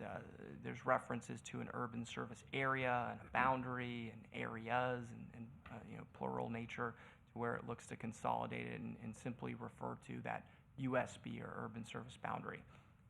The planning study area consideration is an evaluation to consider as a community, what are the needs in collaboration with stakeholders, with collaboration with various agencies and partners, looking at our utility providers to look and evaluate Central and North County to explore whether the urban service boundary needs to be shifted and expanded in those areas, to what extent, what are the then corresponding needs or projections to support and supply public facilities. We talked roads, schools, libraries, you name it, and what is that balance in the North County and Central County area? Is there value to keep the rural character of that area from Header Canal east, south of the Turnpike, but look at different policy shifts that may make it easier for families to establish ranchettes and avoid the typical urban service development activities of streetlights and sidewalks when these are expansive tracts of land, but also look at some of the population projections in those areas so the county can launch corresponding policies to retain or preserve right-of-way for future east-west connection. In that area, I'll use the example of homeowners off of FFA needing to drive north to Pecos or Orange Avenue, but not having the immediate access to head south to Okeechobee Road, to evaluate how that area in our community grows, what are the essential services that the county as a government should provide in accommodating that growth. Because you're always very, very comprehensive when I ask you a question, and I appreciate that. But I also want to point out that, it's been 30 years since the urban service boundary line has been moved. So it is time for us to take a look at, the policies of this community. It's also important to take into consideration quality of life elements to which many in the study area have concerns to lose the character of that which is Fort Pierce and the unincorporated county to the north and northwest. So I just want to leave the conversation tonight with the fact that there will be public input. You heard some tonight from an individual that has vested interest in real estate. We all have vested interest in our stormwater process, open space requirements. All of those things lead to quality of life. And while we have a lot of folks moving from South Florida who are used to significant densities, there's a reason why they're moving here, for the quality of life and the open space and so on and so forth. So for me, I just want to make sure that whatever we do moving forward, we know that the urban service boundary to the south has been blown for some time. Probably could use better terms, but the idea is that to the north, we still have a lot of green space, and I think many people who have moved to this area want to see that character remain. But as far as, I just want to make sure there's no language in this transmittal that will arbitrarily remove some of the elements that are currently in the TVC. And if they need to be adjusted, that should be a conversation that we have during that study period. And we've done 3 or 4 text amendments on the TVC as it is. So, certainly, Commissioner Zadowski, and I apologize for heading in a different direction, to confirm that the policy and language related to the planning study area does not directly impact the TVC policy or element in our comprehensive plan and overlay. That area, of course, is within the planning study area, so considerations of that policy, how it translates into future growth and build out, and how it plans for various quality of life elements that you highlighted, and public facility supply, future street networks, and other provision of services, that will be considered if the planning study area is initiated for North County. So there are some corresponding policy considerations, but it is not particularly centered on modifications to the TVC element that went through various policy. All right, thank you. I just want to ask, so in other words, what you're saying is you're keeping the TVC as is, and it'll be excluded from the study? Is that what you're telling us? Chairman, the policy this evening does not directly modify or amend the TVC. However, the planning study area does encompass the TVC predominantly. The TVC has some lands within the urban service boundary and some lands without it. The lands that are outside of the urban service boundary but within the TVC are picked up within this planning study area. So there will be some overlap in considering population projections, land use patterns, employment forecasts, and what are the needs to support our community in a sustainable fashion, but also what are the demands on public facilities and the essentials to be able to support that growth, to determine whether the board as a set of policymakers should retain the urban service boundary in its existing location north of Midway and north of Okeechobee Road, or if based upon the findings of that study, should it be a modest expansion of the urban service boundary? Should it be a substantial expansion of it, or something in between? And what is the corresponding policy and goals and objectives and commitments from our policymakers and support of stakeholders? Because as Commissioner Zadowski indicated, involvement of stakeholders in the planning study is very important and its success, but there would be a request for policy to be associated with any findings of the planning study areas. So if any changes to the urban service boundary north of Midway and north of Okeechobee are proposed, there is policy related to that. Okay. Those changes. So I have some lengthy comments I want to make, but I'll wait till the rest of the board has to chimes in, and then I'll say my remarks. Thank you, Chairman. Anything from Commissioner Bartz? No, I wouldn't. Commissioner So I want to try to sum this up, because this is a lot of information, and I know there's a lot of people out here with their heads spinning as well as at home. So I'm going to try to simplify something. I just need you to confirm that this is correct, please, Corey. The urban service boundary that we're looking to expand this evening is only from the southern part of the county where it's already sprawled out into that area to Header Canal. And yes, some of that is encompassed in the city of Port St. Lucie, but we are looking to take it to the west, to the east side of Header Canal Road, and everything north of that is not included in this.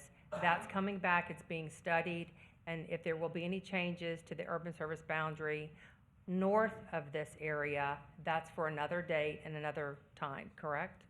That is correct, Okay. Commissioner Townsend, So- and I've displayed that immediate But I think there's expansion. been so much said that people are confused. So I'm trying to just let everybody understand, we're talking about south of the Midway Road corridor up to Header Canal. My question is, it's also confusing because sometimes, like this, we have it taken to the east side of Header Canal. So now if you live on the west side of Header Canal, you're not in the urban service boundary. So to make this simple, why doesn't it go all the way to Header Canal Road, encompass the west side? It's a whole street, it's drawing the boundary straight across, less confusion for everybody to know if they are or not within the urban service boundary. The break is both sides of Header Canal Road, and then move forward and just let it be the west side and the east side of Header Canal. And then moving forward, we're gonna have these studies and we're gonna have conversations. That's when it comes back, because it is a different platform out there west of town, and it is different neighborhoods out there, and the urban service boundary north of that probably is not gonna go that far out. It might not, but for now, just so that people watching at home understand, this is only South County, and it's where the development is already happening. It's where the industrial and the warehouses and everything is already happening on Midway. And so the question can be also, is it gonna create a big problem for planning if we were to just square it up and include the west side of Header Canal? Commissioner Townsend, to confirm the urban service boundary expansion area, it does extend from Header Canal south down to the established, I believe, C-24 canal, and west to Ideal Holdings Road, south along the boundary of the Oak Ridge Ranch property, then picking back up at Glades Cutoff and extending south. The absence of including the lands immediately west of Header Canal are twofold. On paper, the lands west of Header Canal, immediately south of Okeechobee Road, they are larger and they've been platted. Some have been platted recently into larger 5, 10, 20, 30 acre tracts with some establishment of single family homes to where it wouldn't preclude those lands from garnering connections to potable water and different things in the future if and when available, and if the developer pays for a portion of that. but the areas have a very rural established pattern. But then there's also policy in our comprehensive plan that allow for policymakers to essentially accept or determine through a land use change what's called a 1,500-foot dynamic expansion of the urban service boundary to where if there is a proposal immediately west of this displayed boundary on Header Canal Road through evaluation of a rezoning or a site plan, this body or the future Board of County Commissioners can apply policy as if those lands were within the urban service boundary if they are located within 1,500 feet of it. So there's some And I element knew of a that that way, balance. I knew that that was in there, the 1,500 feet, if it was there, I knew that was there. But I was just asking, would it be simpler to just square it off and include the west side too? So I'm fine with this, I'm fine with taking it to what staff's recommending. I think we're already there, the development's already there, the project's already in-house, already being talked about. I feel that we're protecting our ag guys to the north side. I think this is a great move, and I know there's a lot of work that went into this, so I'm ready to move on. Okay. Anything from you, Commissioner Barnes? And I too am fine with south of Midway Road with the urban service boundaries that you're proposing tonight.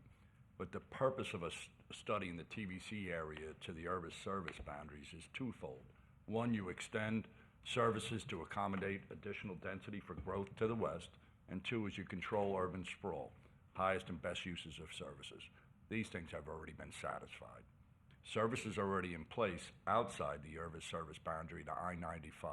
Gustavo Lamar from Lamar Realty, he's contracted and completed these services at his own personal expense.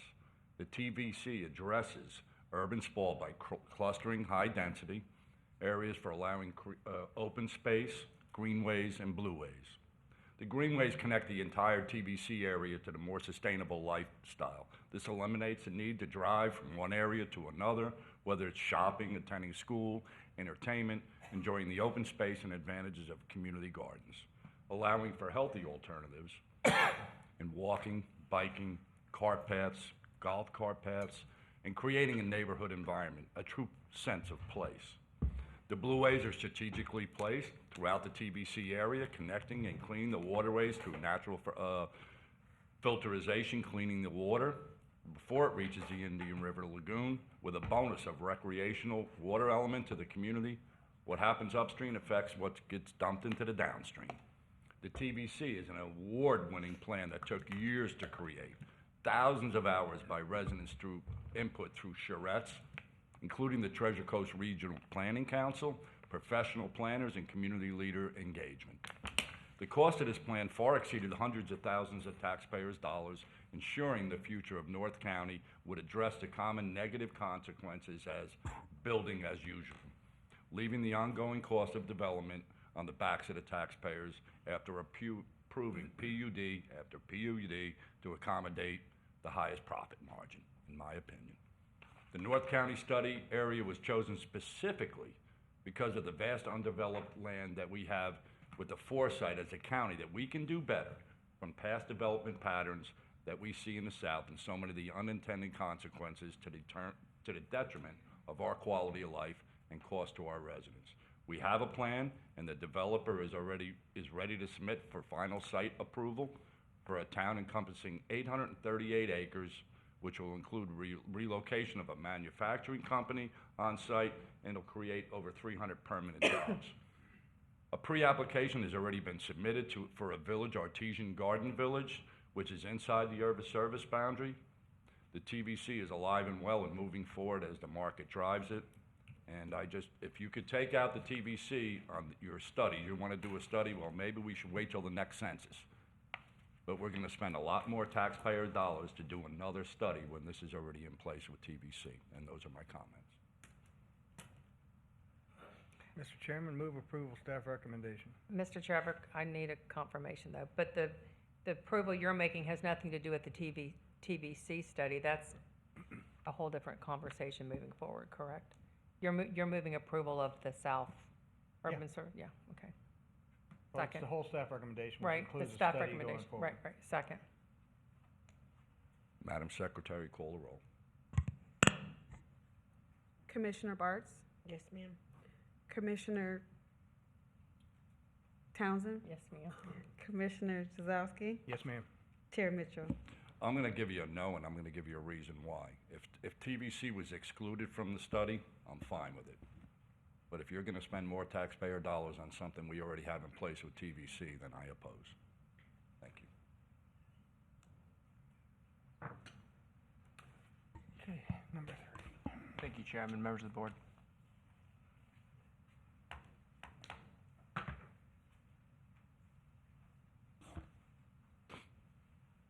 Like we're moving to We're going on.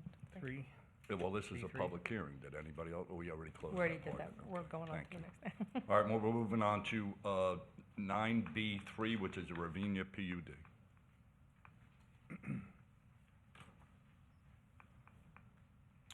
Good evening, Chairman Mitchell, members of the board again.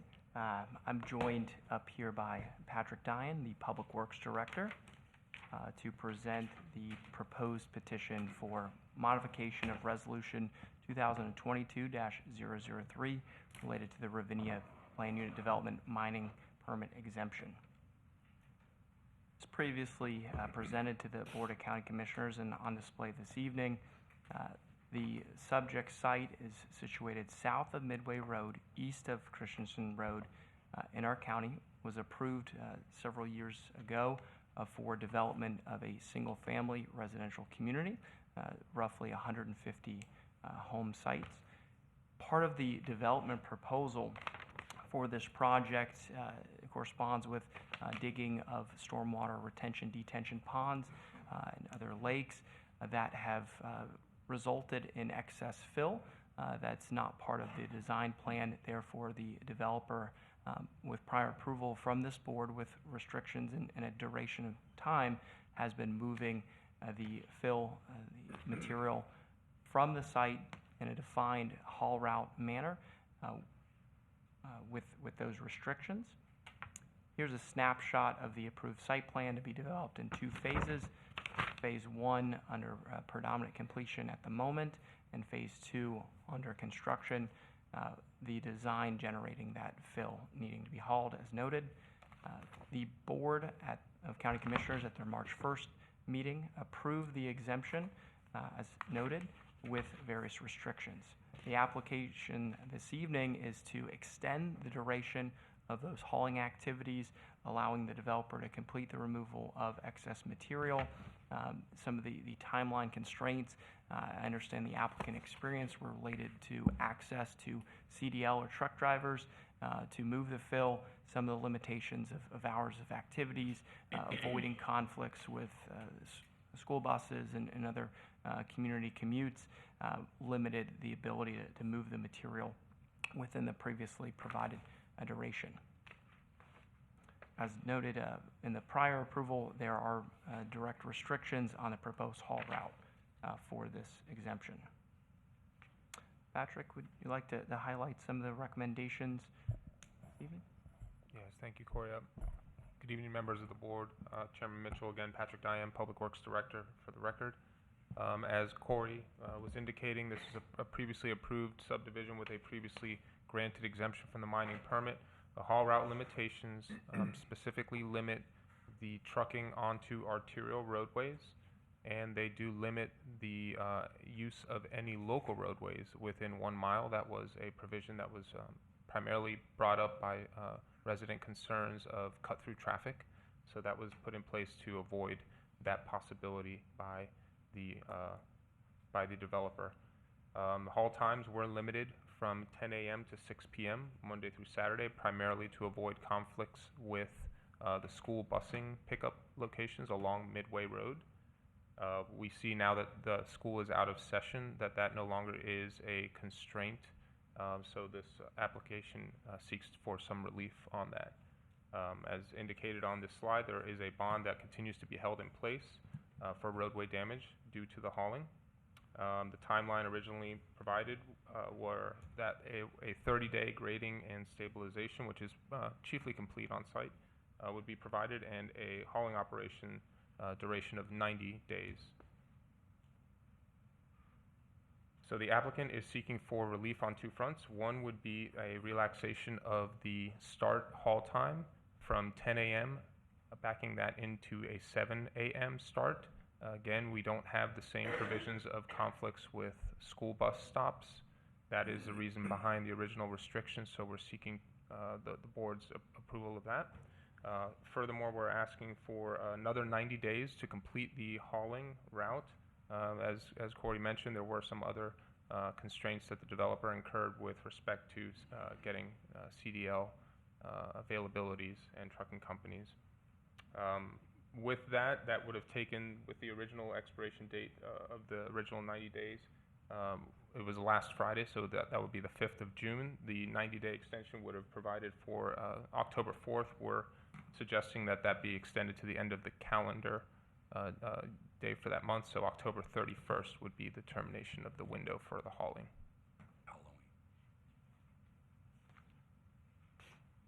With that, we'll take any questions. Thank you.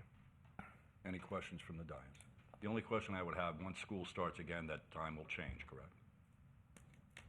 Yes, Chairman Mitchell, the way that we constructed the recommendations would be that the hours of 7 a.m. to I believe was 6 p.m. Be the hauling times when school is not in session. Thank you. Thank you. This is a public hearing. Would anyone like to speak on this subject matter?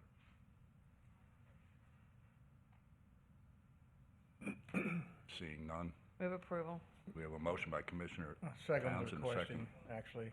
Well, we have a question. So I second with a question. With a So, question. Mr. McIntyre, this was duly noted and advertised, and we're talking about conditions. If we go back to the condition, the question earlier, it's my belief that we can actually condition again, because this has been duly noted, but you're the legal mind here to help us through that. Yeah, did the, I really haven't seen the advertisement.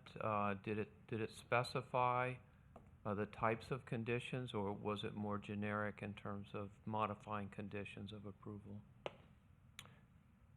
Chairman Mitchell, members of the board, Mr. McIntyre, the notice was rather broad in highlighting the request for essentially a new mining permit exemption. Within the purpose, it was noted that they're requesting an additional exemption from the requirement of a mining permit to allow additional time for removal of excavated material from the site.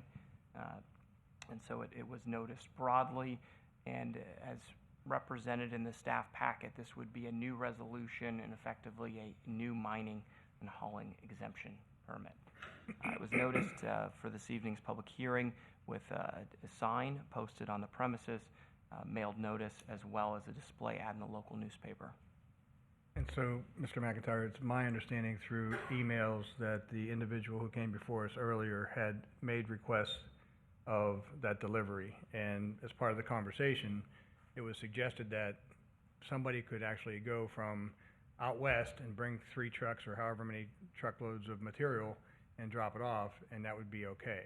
Now, the argument from the public was they don't want the local roads. Well, understood that, because I fought vehemently for specific route locations so that the roadways wouldn't be impacted.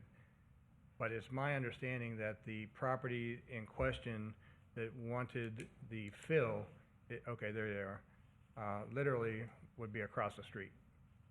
So I'm suggesting that because the advertisement was made as a public hearing, that we could make that provision for that one particular event.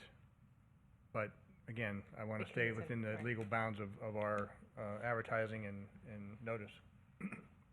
Because it's a new, we're basically coming back in with something new. Can that be struck? How would the developer access the property in question? Would they be going down Christensen to get there? Mr. McIntyre, Chair Mitchell, I believe there was a restriction on construction vehicle traffic that was issued at the time of the site development permit to not particularly use Christensen Road. I'd have to go back and check the records. However, presumably the access would be from Midway Road, which has a eastbound right out only. then there would be a U-turn and then, taking the long way around, so to speak, to get down to Christensen Road. Mr. Chair. Yes, ma'am. Mr. McIntyre, my question is, if she doesn't get it from him and she goes to Busman Trucking and gets it, they're gonna come in on Christensen and they're gonna put it in her front yard. So why would it matter, in my opinion, why would that matter? Because if she's gonna get the dirt and pay for it, the dirt's gonna come in by another hauler. Right, as a practical matter, it wouldn't. That's practical to me, so. It's a notice issue, really, is what we're Correct, so talking about. because trying- this is basically a new time that we're doing with Commissioner Zadowski's brought up, can we just strike that from the language, and then that way she can get what she needs, and then they can continue on? Or just Is leave that it legal? for that one piece of Or- those properties, one-time Right, or just situation. have the Common one-time sense. thing for that one resident. It only makes sense. She's gonna get the dirt, it's coming in any way you look at it. Right. She needs the dirt. I think if it was advertised broadly, the board has some discretion. Okay, to so add I'll amend my conditions. motion to include that one property owner. Could I, it is quasi judicial, Mr. Chair, if we could get maybe just, if there's any disclosures, on this issue? I've only had conversations with staff. Had conversation with staff and then previously with the developer's representative. Same as me. Same. I think Okay. we're ready for the motion at this point. Okay, so I'll make the motion to approve with the condition of that one resident needing dirt being allowed to be able to get the dirt from that project. I'll second. Oh, wait a minute. Somebody else want to second that? Yeah. You want to second it? I'll second it. And I just want to make sure too that, we did hear public comment from the individual who made that request as to how they would proceed. So that was another part of our, and that was just public information anyway, so it didn't have to. Okay, we have a motion and a second. All those in favor signify by saying aye. Aye. Opposed, motion carries. Thank you. Next is 9B4, David White, Class A Mobile Home Permit. And this item is also quasi judicial and a public hearing. Do you want me to disclose first? Disclosures Sure. now? I've only talked to staff and I've received a couple emails. Okay. Mrs. Zadowski? I've only spoken to staff. Linda? Staff. Staff for me, and I did get a couple emails. Good evening, Chris.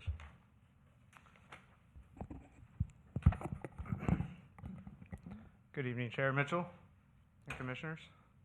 For the record, my name is Chris McCrane, Planner 2 with the Planning and Development Services Department. Tonight I'll be presenting agenda item 9B4 pertaining to a Class A mobile home permit submitted by David White to define a 26 by 44 foot wide mobile home structure as a single-family dwelling unit within the RS3 zoning district located at the address to be determined, West Del Mundo Street in Fort Pierce. And this is a quasi-judicial public hearing. In accordance with public notice requirements outlined in section 11.00.03 of the St. Lucie County Land Development Code, a sign was placed on the subject property. Notices were mailed to adjacent property owners within 500 feet of the subject property, and a newspaper ad was published in the St. Lucie News Tribune on Tuesday, May 24th, 2022. The subject parcel and the property situated to the north, south, and east are designated by the RS3 zoning district, or residential single-family 3, and the property to the west is designated by the RC, or residential conservation zoning district. The subject parcel outlined in red is situated on the south side of West Del Mundo Street, approximately 700 feet west of North US Highway 1 in Fort Pierce. The .18 acre parallelogram shaped lot is bordered by West Del Mundo Street to the north, an unimproved portion of Alvarado Avenue to the west, and single-family residential developed parcels to the north, south, and east. According to the non-conforming lot of record research completed by the Planning and Development Services Department and the formal determination letter dated September 27th, 2021, which can be found in the published agenda packet, subject parcel is non-conforming as it does not meet the minimum 10,000 square foot land area for the RS3 zoning district. Research of the county records determined that the property was not contiguous to other parcels under the same ownership prior to July 1st, 1984. And as a result, the lot is considered a non-conforming lot of record, and the minimum lot size requirement was hereby waived, allowing for the construction of a single-family dwelling and accessory structures subject to meeting the minimum yard setbacks, maximum lot coverage, and maximum height requirements for the RS3 zoning district. The applicant is requesting authorization from the Board of County Commissioners to define a 26 by 44 or 1,144 square foot mobile home structure as a single-family dwelling within the RS3 zoning district. In addition to this petition for the Class A mobile home permit, the applicant concurrently submitted a variance request from the provisions of Land Development Code Section 70401 to allow a mobile home structure and accessory entry stairs to encroach into the minimum required 25-foot front yard setback by 11 feet, providing a total 14-foot front yard setback, and within the minimum required 15-foot rear yard setback by 5 feet, providing a total 10-foot rear yard setback for the mobile home. The request also proposed to allow the attached stairs to encroach into the minimum 25-foot yard setback and into the rear 15-foot rear yard setback.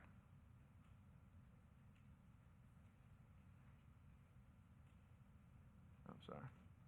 St. Lucie County Board of Adjustment held a public hearing on April 27th, 2022 to review the variance petition and voted to continue the agenda item to the June 23rd, 2022 meeting to provide the Board of County Commissioners the opportunity to review and decide on the Class A mobile home permit. Pursuant to Land Development Code Section 11.05.02, the proposed mobile home structure meets the minimum review standards for Class A mobile home permits. The home meets the following requirements. The structure is 26 feet in width, which exceeds the 20-foot minimum horizontal dimension requirement. The roof pitch is approximately 3 by 12 and is similar to the adjacent single-family dwellings, which range between a slope of 3 over 12 to 6 over 12. The roofing materials consist of brown shingles, and the exterior siding materials are vinyl.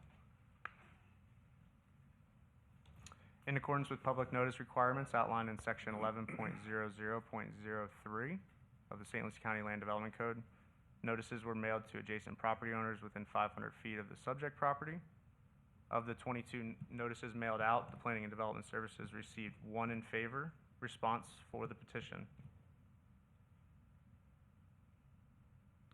The Class A mobile home petition conforms to the standards of review set forth within Land Development Code Section 11.05.02, subsection E, and is consistent with the comprehensive plan goals, objectives, and policies.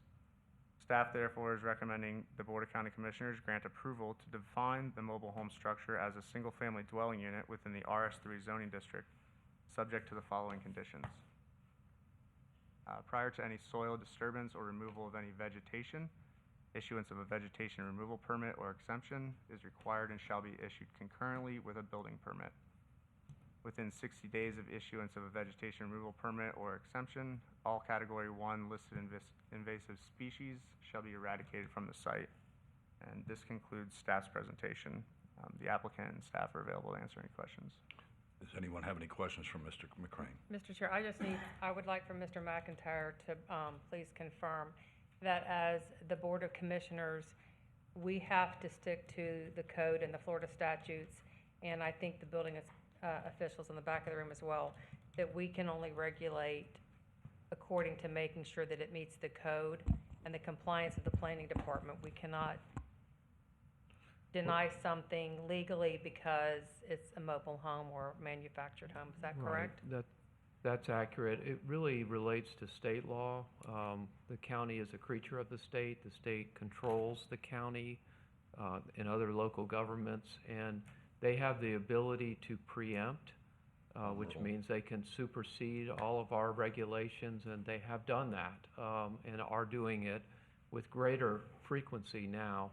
In this particular area, the state has enacted laws around the state, not just St. Lucie, but everybody, that one law says basically that the only regulation you can you can do is roofing and siding on an architectural or aesthetic basis, and that you cannot deny housing just because it's manufactured. That's what the state law says.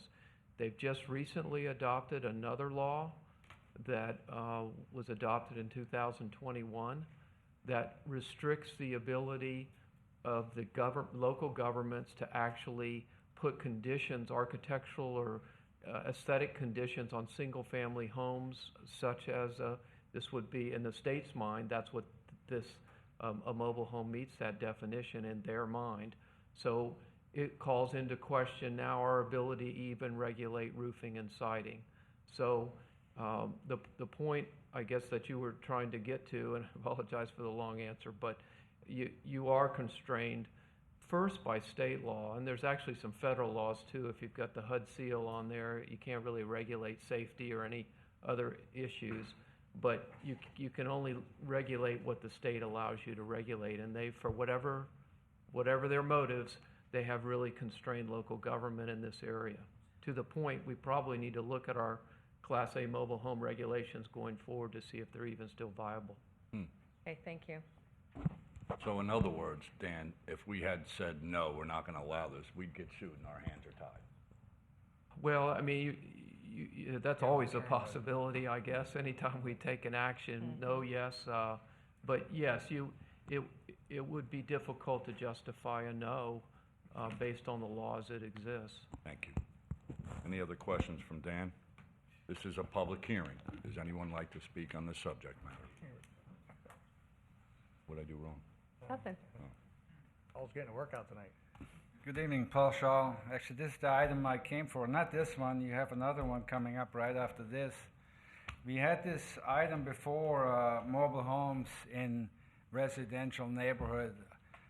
You know, back then it was, somebody proposed that in Indian River Estates, and there was quite a few people here at the time and quite an outcry against it. So I don't know what the sympathy is right now on this subject here. Fact is, the person that you have to ask for an exemption, it can't be, Commissioner Mitchell, I don't really like your question to the attorney here, like you already passed it and you got yourself a pat on the back. You know, there's a requirement to come in front of you to permit this. So something is not in line, that something is normal, and you get to do this automatically like you do another residential home. You're coming and asking for an exemption. So why is something waived here suddenly? Why is it understood to you that you have to approve this, that you have no other choice?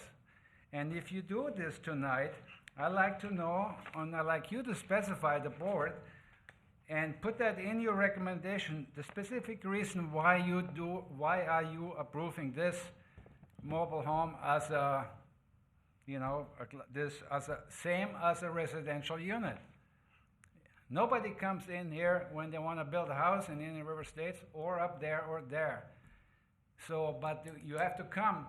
Obviously, looks like you have to change your rule book here in order to, so nobody even comes in for it. Once you pass this tonight and the one right after this, from here on out, it's mobile homes everywhere. So I cannot believe that this is exactly a set thing here, and staff approval. Your staff should say, why is it you have to do it? Why are you even here if you have to do it because the state dictates to you and you have no say in this? Somebody is, obviously you're required to come in here and ask for a special permission from you, and you're given this tonight, and hopefully you give it some consideration.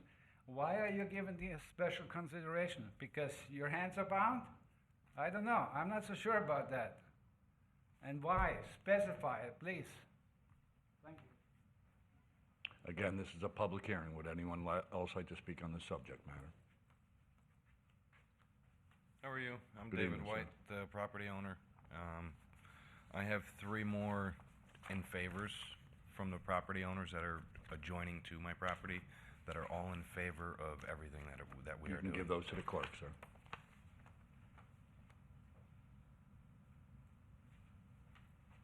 That's all I have to say. Okay, thank you. Thank you.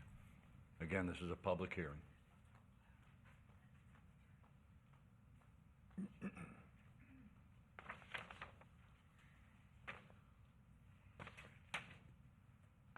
Good evening. Good evening. As before, my name is Sean Webb. I'd like to first off agree with his why is approval needed. So no need to beat that into the ground, but it does beg a question. My other concern would be if it is allowed, and if it's currently RS3, does that automatically end his build? It stops at that. It's now just the one single-family dwelling, and he cannot add multiple more homes on that piece of property.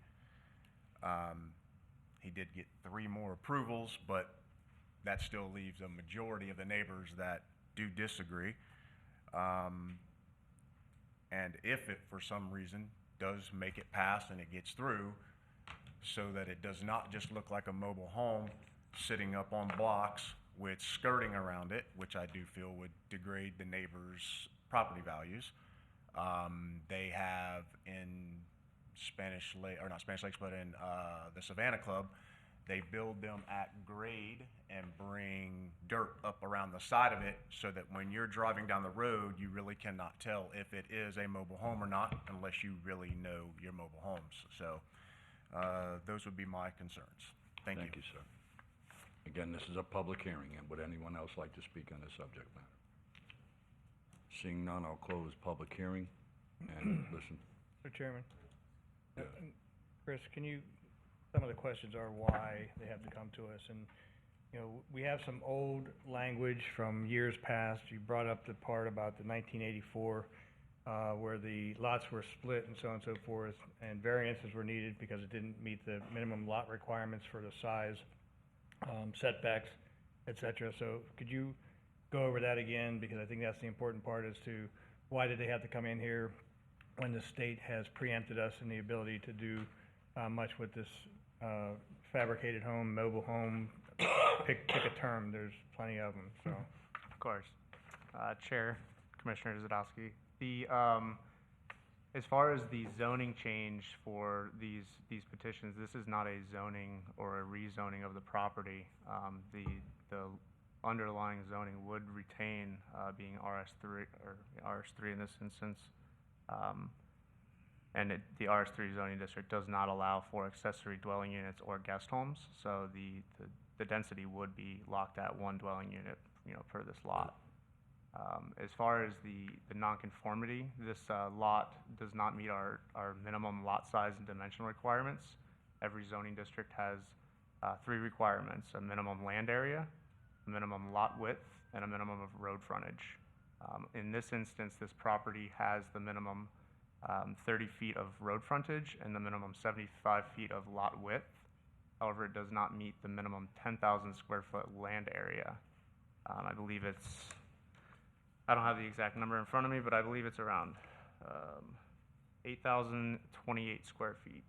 So it's under the 10,000 square foot, thus requiring it to go through what we call a non-conforming lot of record research to determine if the parcel or lot was contiguous or in the same ownership as a contiguous parcel prior to July 1st, 1984. If it's deemed that it was contiguous to another parcel prior to 1984, it would be determined that it is, sorry, hold on, let me think of this, how do you say it? So if it is contiguous or in the same ownership as a lot in the same ownership prior to 1984, the minimum requirements could be waived, thus allowing it to be a buildable lot. So this parcel was researched and it was found that it was not in contiguous ownership. So therefore, The reason why I bring that up, you have 1984 as the target date that's being used, and planning and development services at the state were being developed at that time, and so a lot of things had changed.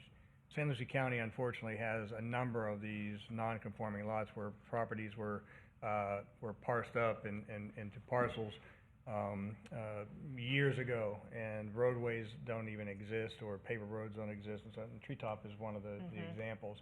And we That's also had a fine. couple on North Beach, that are in the same, situation. So a lot of time and effort goes into, researching what you've just discussed about the lot, widths and so on. So again, back to the conversation as to what we can and cannot approve. If they've met these requirements and they fall into the code, if you will, and meet those other requirements, other than that, we can't condition this, beyond what has been suggested, the roof and the skirting. That's correct. So, and again, this goes back to, for those of you who are angry about this, we don't get to represent you at the local level when we get preempted. There are many, many other things that are coming forward that have been brought forward in the last few years. And the interesting thing is, in the Florida Constitution, it clearly states that home rule is a provision, that we should be able to present and be able to represent you to issues that concern you locally. And that is being, chipped away at significantly every year, so. Thank you, I'm done. Any other comments from the board? If not, I'll entertain a motion. Mr. Chairman, move approval. Do I have a second? Second. All those in favor signify by saying aye. Aye. Aye. Opposed? Motion carries. Moving on to 9B5, Ulrich Class A Mobile Home Permit. Again, this is quasi judicial. Would you like to tell us now? It's just staff and some emails. Staff, Chris? I've spoken to staff, and I got a text yesterday about some neighborhood app about this conversation. Didn't get into the specifics, though. Linda? I've only spoken to staff. I have seen some emails from local residents. Me also, I met with staff and I've got some emails from concerned citizens. Okay.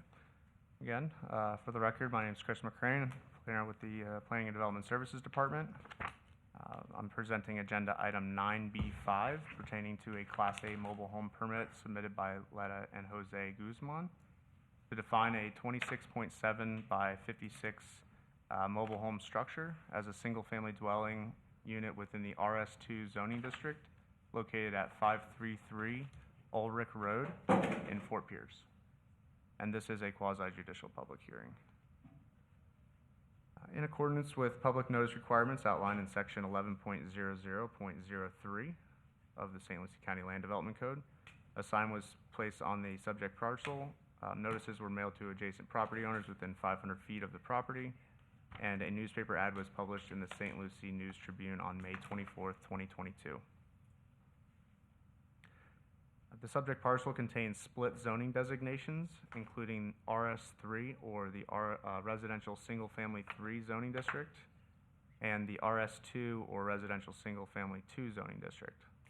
The property is situated to the north are zoned RS3.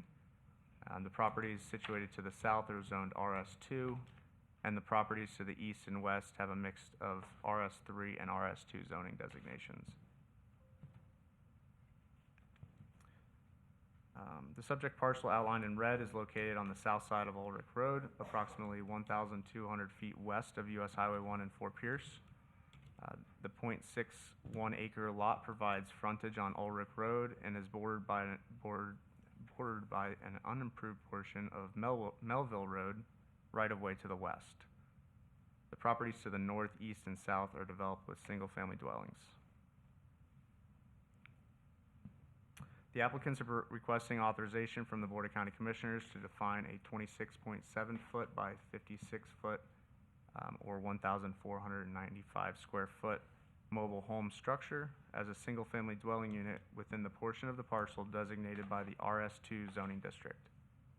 The mobile home structure is set back approximately 200 feet from the Ulrich Road right-of-way, and the site will provide water utility connection through the Fort Pierce Utilities Authority, while wastewater services will be provided via a private on-site septic and drain field. Access to the site will be provided via Ulrich Road and the unimproved right-of-way may not be utilized for access to the site unless it is improved to the Public Works Department roadway specifications. Pursuant to Land Development Code Section 11.05.02, the proposed mobile home structure meets the minimum review standards for Class A mobile home permits. The structure is 26.7 feet in width, which exceeds the 20-foot minimum horizontal dimension requirement. The roof pitch contains an approximate 312 slope, which is similar to the adjacent single-family dwellings. The roofing materials consist of brown shingles, and the exterior siding and skirting are vinyl. In accordance with public notice requirements outlined in section 11.00.03 of the Land Development Code, notices were mailed to adjacent property owners within 500 feet of the subject parcel. Of the 30 mail notices, the Planning and Development Services Department received 6 not in favor petitions within the 500-foot notification boundary.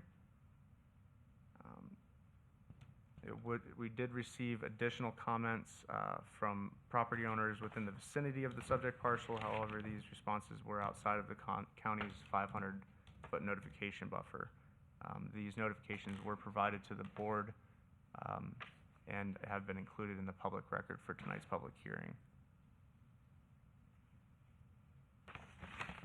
The petition conforms to the standards of review set forth in Land Development Code Section 11.05.02, subsection E, and is consistent with the St. Lucie County Comprehensive Plan goals, objectives, and policies.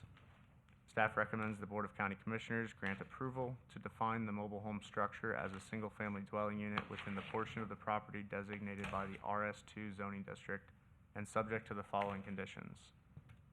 Prior to any soil disturbance or removal of any vegetation, issuance of a vegetation removal permit or exemption is required and shall be issued concurrently with a building permit. Within 60 days of the issuance of a vegetation removal permit or an exemption, all Category 1 invasive species shall be eradicated from the site. This concludes staff's presentation. The applicant and staff are available to answer any questions. Does anyone have any questions for Chris at this time? Seeing none, this is a public hearing. If anyone would like to speak on the subject matter, surprise, surprise. Paul Shaw, Indian River Estates. I do oppose what you're approving and the way you are approving this, and I'm sure there are a lot of other people too. In your last approval, you did not mention why you approved this. You just gave a carte blanche. You know, when typically mobile homes were required to be put on 5 acres, if you recall that, you come in because there's no process really for the mobile home, so you put them, they're required to go on 5 acres. And it's not about zoning, and it's not about these people doing a mobile home, the previous one or this one, it's all fine and good. But you are, this is still an exemption here that you're, that this is subject to, and you're approving it. And if staff approved it, if you didn't say why you're doing it, why it's okay with you, then I would like to hear why staff is approving it or is suggesting approval. Obviously, this is an exception to something. So are we, you know, are mobile homes now going to be on any residential thing? I'm going to get me a mobile home sales license because I'm going to be knocking them out all day long. I fill up every empty lot that is still in Indian River Estates. I can't believe it. These chickens are not here tonight to talk about it. It's not opposing mobile homes, but there is a process. They're not supposed to be in a residential neighborhood. Never mind the zoning. Commissioner Sadowski, you brought up this other stuff also. Not relevant to what is actually happening here. The non-conforming lot stuff. That's not, it's a whole different bag. It is really, why are you approving this? Why is this a residential family home the same as a residential family? Why is it? Thank you. The simple answer is the state said so. This is a public hearing. Would anyone else like to speak? Please come up to the dais and identify yourself, sir. Thank you. Yes, sir. I'm Roger Blanco. I live at 5812 Melville Road, which is right straight across Ulrich Road from this property. I am within the 500 feet. I would like to say, I think this is unfair from the state or this board or whoever. I tore down a house on the corner 26 years ago. I had to build my property up 32 inches above the road. I had to abandon my old septic system. I had to abandon my well. I had to pay for every bit of this to be done, put in a new septic system, a new well, 32 inches of fill above the county roadway, which cost me thousands of dollars to rebuild a new home. And now I can go in here on a flat piece of ground that floods with water and put a mobile home with plastic skirting under it, and it's fine. The state or this board is not being fair to homeowners, and I feel like this thing is depreciating our property values. Thank you. Thank you, sir. Again, this is a public hearing. Would anyone else like to speak on this subject matter?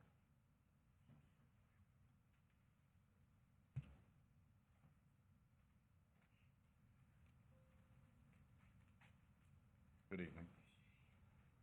Good evening, Commissioners. My name is Elizabeth Brown. I live in Indian River Estates. I've been there for almost 23 years. My biggest concern with the approval or something like this, because of the close proximity to my neighborhood, is that additional mobile homes will be coming up on properties in Indian River Estates. Now, with that in mind, and knowing what the market has recently done with real estate prices, you're basically telling me, because this is what the state has said, that I can take and put a $100,000 mobile home next to a $500,000 house. Now, I have a problem with that.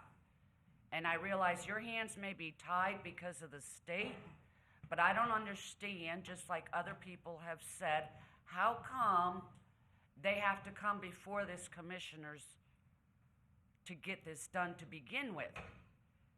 It's a variance request, which my understanding is that is an exception to what the current zoning is for that particular area, which would have to be done for Indian River Estates also. So there must be some kind of a guideline that can be put down about where these mobile homes can go, which is what I thought zoning was for. Now, it's also called a mobile home. Mobile to me is like my telephone, it's mobile. Yeah, the definitions in here are not very clear. Now, maybe the county needs to update their Mooney codes. I don't know. I'm not a politician. I don't get into that. I also know from the site plan review, if you could pull that up, the satellite view, you know, that's, earlier they were talking about the expansions of urban areas. I have a friend who lives over in that area, and Melville Road cannot be developed further to provide access to it unless it's going through the property of the people who want to put up the mobile home. Because the county has said, well, we don't have funds for that. But there's a lot of funds for other things going on, including the urban expansions and everything else. You know, in this particular case, I know this to be an issue. You know, the other properties basically become landlocked when you look at how Melville Road, that's not developed, is, where the property lines are, and what's going to happen with other lots that are similar to that. Because this is right half a mile east or west of US 1, so what's going to happen with other properties that are back in there in undeveloped roads that the county has assigned? someplace, and I realize it wasn't you guys, but the plots were allocated, they were laid out, but now they're gonna become landlocked because roads were not completed by the county. So whose responsibility is that? And that's a huge issue. So I don't know what needs to happen here. I do have a friend who lives back over in that section, and it has become an issue. Yeah, once again, I live in Indian River Estates, and I do have major concerns about what's going to be happening with some of this. I currently own 1.5 acres. So can I go back and split my lots, sell them for $100,000, put 3 mobile homes on it, and make a small fortune? You know, my neighbors would not be very happy about that. Thank you for your time. Thank you, ma'am. Good evening, sir. My name's Roy Souders. I live in that subdivision. That land that they're talking about is low and it floods. Mobile homes don't belong here. It belongs in a mobile home park. That's why they call them mobile home parks. And I was under the understanding, like it's been here, you have to have 5 acres to put a mobile home on. I couldn't do it. I've been there 29 years. I don't want to see a mobile home parked down the street from me and my property value go down. It's not right. And there's many people around here that signed that petition, that your emails. So it's just not us 3 over here.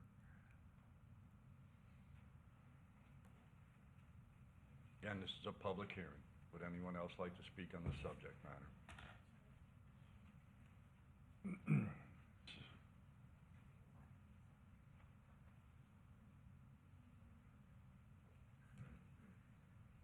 Good evening, sir. Good evening. Good evening, Commissioners. My name's Chris Carter. I'm a property owner in the neighborhood. I own several properties. In consideration with the mobile home, is the same impact fees apply as a regular home? I believe they do, but Chris, yes? Yes, they would Okay. apply, so when we define the structure as a single-family dwelling, it's no longer considered a mobile home anymore under Okay. the code. So they would be processed impact fees just like any single-family development would. And this is a zoning change. This is not. So this No, is it's not. No, it's not a zoning change. For allowing. There's no zoning change Changes, of okay. this property. This is It's just simply redefining the redefining. structure as a single-family dwelling. And as the commissioners, your hands are tied. You say yes, it goes the other way. You say no, it goes this way. So, as residents in the area, you know, I mean, I think this has some more, needs some more behind it, so we can. I mean, we own several lots in the area. I mean, tomorrow I go in there and throw houses on it, mobile homes. You know what I mean? And then sell them. You know, I mean, it's just it's White City. You know, it's been there for years, and it's rural. You know. So, I appreciate it, guys. Thank you for your comments. Again, this is a public hearing. Would anyone else like to speak on this subject?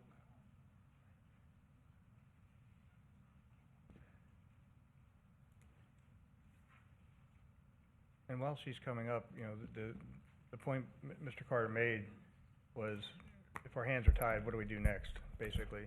Is you have a number of state representatives on the House and the Senate side. If you want that to be repealed or put some other teeth into it, you need to be talking to Ms. Harrell, you gotta be talking to Mr. Oberdorf, Trabolsi, your local contingency to try and put some language in the state statute that either gives us the ability to do something or meets whatever it is you or the residents would like to see in their single-family home neighborhoods. That's where I think that really has to go. Well, you have to be on here, but we can talk offline and. I'll permit that because he asked a question of you. Ma'am, if you don't mind for a second, thank you so much.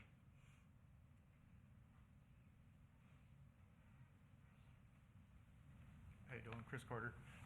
But as commissioners level, why don't you guys can help us out with this?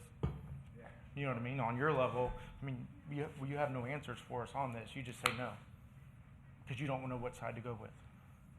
But if you would say, no, we don't want the mobile homes, then you're getting backlash from, you could get sued. And ultimately, if it was considered a taking, then No, taxpayers would be paying for that. But let's go back to the conversation that you just said Yes. about why aren't we doing that action? We continue through the Florida Association of Counties to continue to demand home rule, which is your municipal and county governments. Yes. And so when the citizens get involved, there's a greater weight to that that says, hey, we've got in this county 340,000 people. If 200,000 or 100,000 or 50,000 or even 25,000 people say, hey, you're my representative at the state level, this is what's happening in our community. We talked about it tonight with the urban service bound. There's a lot of green space. What do we want that to be? Well, that's why we took so much time with that conversation, to make sure that whatever the planning development opportunities are going to be in those areas in the future, that they're appropriate for quality of life and so on and so forth. But we need your help to push the issues on home rule. And I'll make myself available if you want to have a conversation. I'm we all can have about, you know what I mean, whatever goes, you know what I mean, making a good neighborhood for their new family or whatever. I'm all about, you know what I mean, but let's just get on a level playing field, you know, of what's right and what's wrong.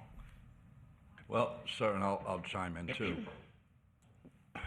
As a Floridian, I always didn't want Washington DC to tell us what's good for Florida. yeah. I think that's wrong. I really do. Yeah.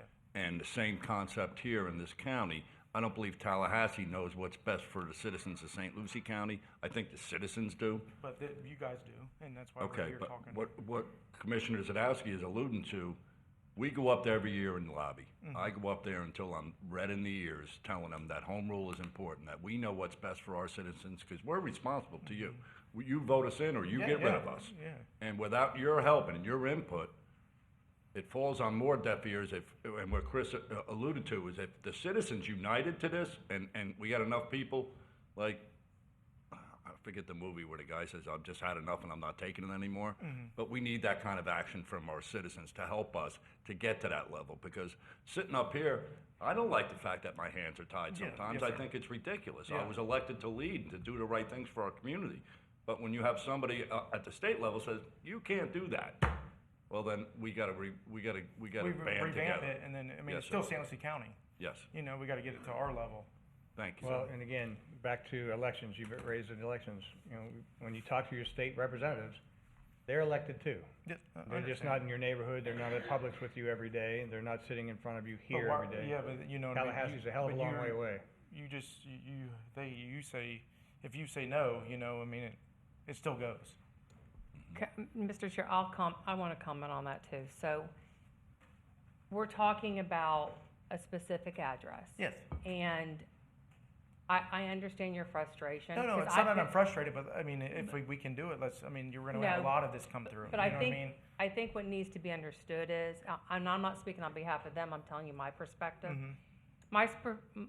I feel like if something is governed by law and Florida statute, I am not going to waste tax dollars we could vote no. If we vote no, this then goes to a lawsuit. Yeah, I If it understand. goes to a lawsuit, all the taxpayers pay that lawyer's fees to defend this. And because it meets the statutes and it meets the code, it's not something we will win the case. So you're asking me to vote no. No, I'm not asking you to. No, I I know, just- no, I'm yeah, just, I'm I'm not asking explaining. to. You're asking me to vote no, which in my heart, I would want to do that for you, right?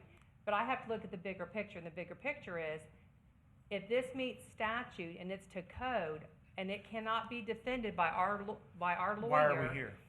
Okay, so. You know what I mean? and Why that- are we That's here? a good question. I'm just saying. That's all I say. Whenever it comes to the decision, I want to know that our legal staff and our attorney can defend it and is going to win it, at least 50-50. But when it's black and white, that it meets statute and code, and this isn't zoning or But anything. it's not black and white because we're here.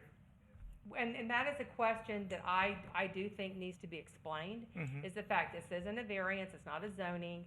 We're simply being asked to define that, you know, this is a dwelling unit, it's a house. And so I think that that is a legitimate question of y'all to ask, and I think you do deserve an answer to that, and that is. I mean, I'm sure that, you guys can get us that answer. If it meets code and because of Florida statutes and home rule, then why are we here? And I'm with that, you know what I mean? If it meets code and we're allowed, as Florida statutes allow it, I mean, it shouldn't have came this far. And They and should I have had a agree with house that. by now. I agree with that. You know what I mean? So, who would like to answer that question? Because I think that's a legitimate question that deserves to be answered. Dan, can you help us with that? Chris? Sure. The county's Class A mobile home regulations have been in effect for many, many years. And the board at that time, it wasn't this board, the board that did that, had a similar view of mobile homes. They didn't feel it should be automatically approved in a residential neighborhood. So they developed this Class A mobile home to try to provide an additional layer of scrutiny and decision-making by the board within the regulations that existed at that time, which allowed you to regulate roofing and siding from an aesthetic standpoint. And in the past, we have denied Class A mobile home permits, not recently, but clearly in the past. Those regulations are still in effect. However, the state in 2021 came up with an additional preemption that restricts the ability of local governments to regulate design criteria for single-family homes and duplexes. And included in that definition is roofing and siding. So although it was directed towards single-family, it appears that they're preempting our ability to even do this. As I said, I think, given that, I think we're going to have to consider repealing our Class A mobile home regulations because they don't really make sense now with the current So in law. other words, why is it even coming to us? Yeah, that's what I mean. Right, I mean, and these so- people should already have their house. They shouldn't be going through this. The community shouldn't be here. I mean, as St. Lucie County, as our entity, we need to revamp this and So relook that's at what this. he's saying, that again, it's cleaning up language. Mhm. And this is probably spurring that because we haven't really had any of these recently. And so now that it has happened, I guarantee you it's going to be conversation So moving we forward. got a waterfront property over here and I'm able to put a mobile home on it, correct?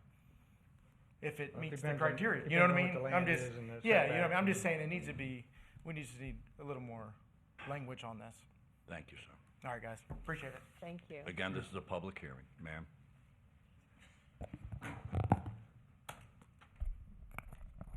Good evening. My name is Lita Guzman, and me and my family are attempting to put a mobile home on a piece of property that we purchased a year ago. We have had many struggles to make this dream come true. Not only did we struggle to meet all of the requirements that the Class A mobile home application requires, but we also struggled to even get someone to come out and do a survey. Once we finally got everything taken care of, we thought for sure we were on the road to getting this taken care of.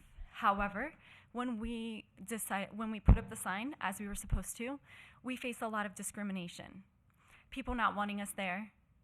Things said to us like, "I'm glad you people aren't putting the trailer next to my property." We've even had people on social media spread false information about what we're doing and say that we're doing things incorrectly. We do everything according to exactly how we've been told. We like to follow rules. We want to make sure we're doing everything correct so that we can have a forever home for our family. My husband is a Fort Pierce native. He was born and raised here and even went to White City Elementary. My children have never lived anywhere except for Fort Pierce. I was born in Fort Pierce and came back to Fort Pierce 16 years ago. All we want is for us to be able to put the trailer on the property as we have followed everything that we are supposed to do in order to make that happen. We know that whichever way you vote, it's the way that we respect your decision. We do hope that we're able to live happily in the community, given all of the discrimination we have already faced. But we know the decision is in your hands, and we'll respect the decision. Thank you. Thank you, ma'am. Again, this is a public hearing. Would anyone else from the public like to speak on this subject matter?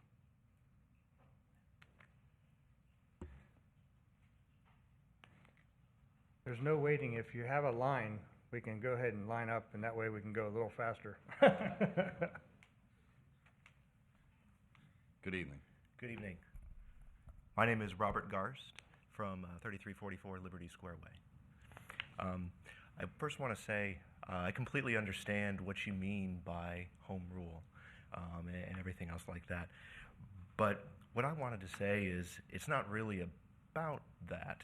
Home rule has already been established, and we're following not only the state regulations, but also following the rules that has been set aside by the county. So that's all I wanted to say. Thank you. Again, this is a public hearing. If you have something you'd like to say, now is the time. I think we have a young lady coming up to the dais now.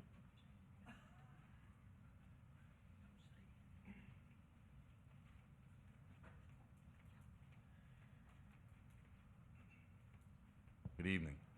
Good evening. My name is Tina Sigmund, and I am a friend and neighbor and church member of the Guzmans. They're a wonderful family. They're trying to better their neighborhood. They're getting out of a bad neighborhood. They're trying to make their home a lifetime home. They hope to hopefully down the road maybe build a permanent home there. They're a hardworking family. And people that judge and do all that, and we're not doing derogatory. I came here with all these things to say, and it's just not any point. Because all the derogatory and the discriminatory things, we could have all been born a different person. We could have been black, white, purple, yellow, green. It doesn't matter. We're all one person. And that's my problem with all of this. So I hope you vote for them. Thank you. Thank you. There was not one derogatory comment made tonight. Sir, you cannot do that in this dais. You cannot do that. Is there anyone else from the public that would like to speak on this? Sir, I'm going to ask you again. Please stop. Is there anyone else that would like to speak on this subject matter? Have you spoken already, sir? Yes, I'd like to say something shortly, if I may. This is getting out of hand. Very short. Got the gavel. As I said, I've lived in that neighborhood for 33 years. I was one of the people that went around, carried my letter because I'm within 500 feet. I am opposed to this mobile home. I understand that there's nothing y'all can do about it, but I can honestly tell you, out of all the homeowners that I spoke with, there was not one thing said about the family themselves. It was about the mobile home that they wanted to put in there. The county is doing a $2.6 million community improvement right there on our street. Yes, sir. And I feel like this is a step backwards. Thank you, sir. Thank you. Is there anyone else from the community that would like to speak on this subject matter? Seeing none, what's the will of the board? Considering the information we have in front of us, the current laws, move approval. Do I have a second? Second. All those in favor signify by saying aye. Aye. Aye. Opposed? Motion carries. We take 5 minutes. And at this time, folks, because I know a lot of people were here on this subject matter, we're going to take a 10-minute break and then we'll come back. Thank you.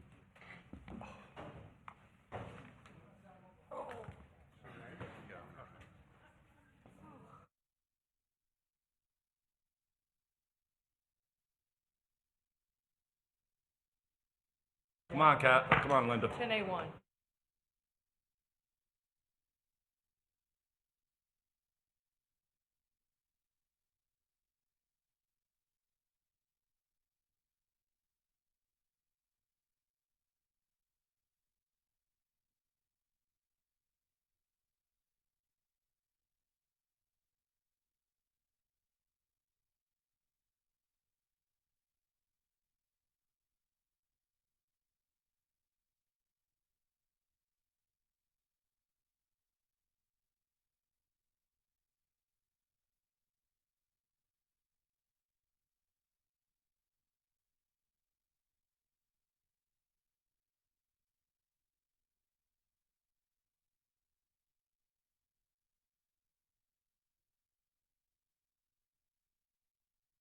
Great.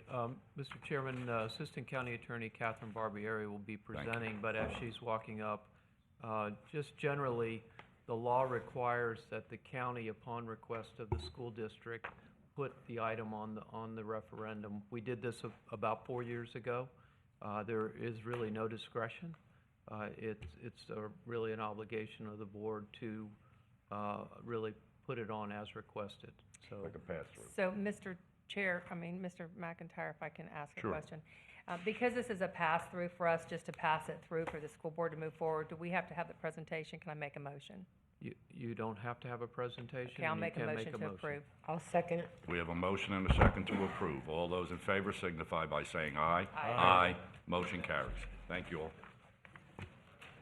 Have a great night. That was worth waiting for. Good job, Catherine. Great job. That was about as fast as it gets. What's that? Okay, back to.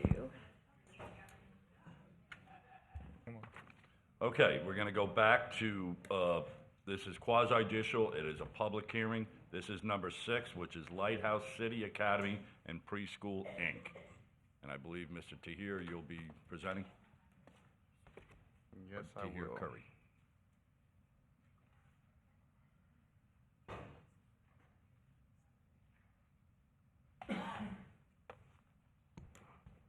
Okay, good evening, Chair and Okay. Commissioners. For the record, Tahir Curry, Planner 1 with the Planning and Development Services Department. Agenda item 9B6 is a conditional use petition for Lighthouse City Academy and Preschool to establish a child daycare service within a phased child enrollment for up to 50 children during Phase 1, with the capacity to expand up to 74 children within the institutional zoning district. The daycare will operate within the existing Lighthouse Church facility located at 3525 West Midway Road in Fort Pierce. In accordance with public notice requirements outlined in Section 110003 of the St. Louis County Land Development Code, public notices were advertised in the St. Louis County News Tribune on May 26, 2022. Notices were mailed out to 14 property owners within 500 feet of the subject site. A sign was placed on the subject site, and the planning department did not receive any responses. The 1.37 acre property was outlined in red, has access on Midway Road. The site features existing church, Lighthouse International Worship Center. The subject site is located within the institutional zoning district. In accordance with the Land Development Code, Section 30103, X7N, child daycare services are classified as a conditional use within the zoning district.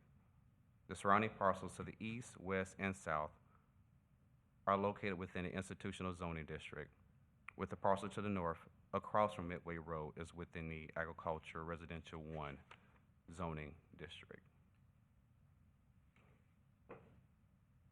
Site improvements for the proposed daycare will include a sidewalk connectivity from Midway Road to the building, as well as improvements to landscaping consistent with the Land Development Code.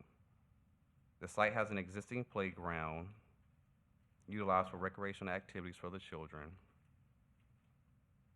The site will consist of 25 parking spaces, 2 of which will be handicapped. The daycare will be have designated employee parking and also designated parent and guardian drop-off and pickup. 15 parking spaces are available for parent and guardian pickup and drop-off. 8 spaces will be designated for employee parking.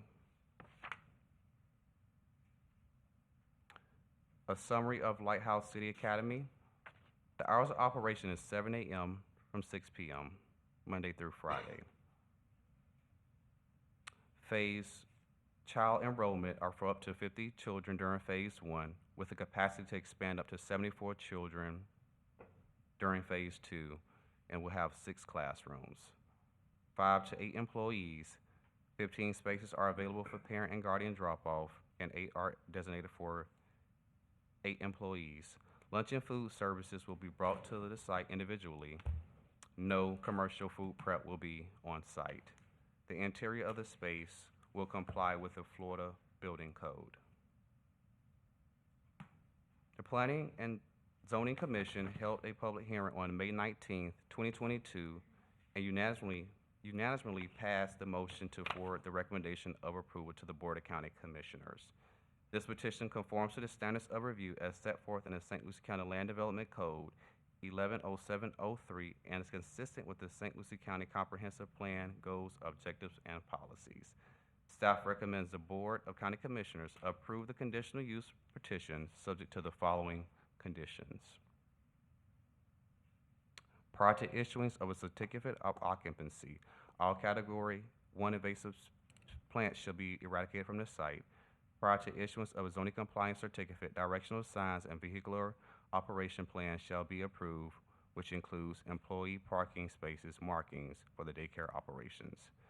Phase 1 is approved up to 50 children with a capacity for monitoring drop-off activities to ensure operations do not cause the use of unpaved surfaces for vehicular movement, aligning with the queuing plan. If the use of the unpaved surface is observed for turnaround and parking purposes, improvements shall be required to comply with the Land Development Code.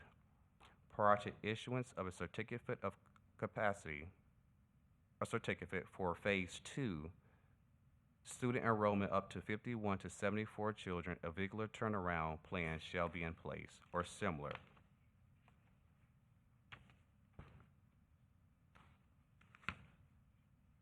This sums up staff presentation. The agent and staff are available to answer any questions you may have.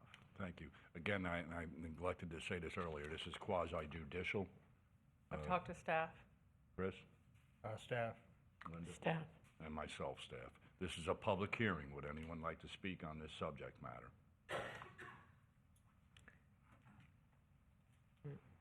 Good evening, sir.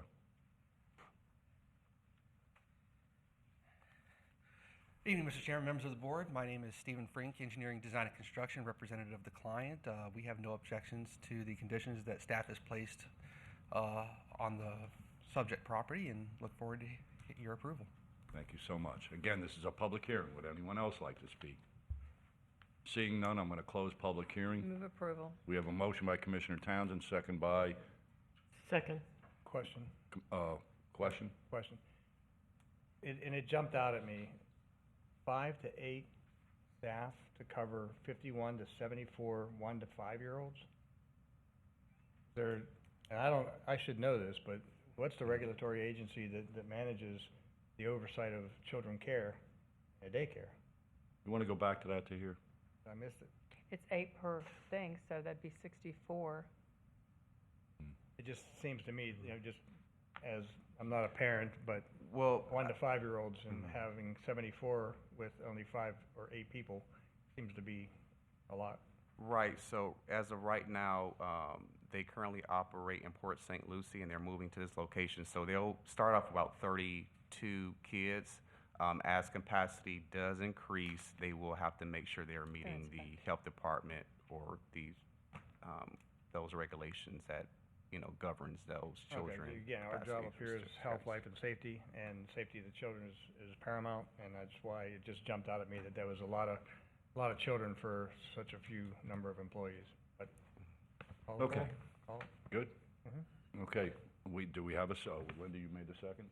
All those in favor signify by saying aye. Aye. Miss- Opposed? Motion carries. I have one more suggestion. Since we do have staff from 911 and the fire department here, and it's just a pass-through, can we get them out of here and just run that one by What is that, the Motorola? 10A3, the fire protection impact fee, so that we can let them go home? Would you mind? We have to stay no matter how. Right, we but do it, I so mean, to that's get them fine. out of here, because it's just as simple. Yep, let's go to 10A3. Actually, Commissioners, we're happy to do that item, but I believe the public safety folks are here on items 10B1 and 2. So if you wanted to 10B. B1 and 2, Okay. they're on the Motorola and the E911 board grant application. Okay, well, do you want to go ahead and do them, Chair, That's so that we fine. can let them go home? Mm-hmm. Thank you, Dan.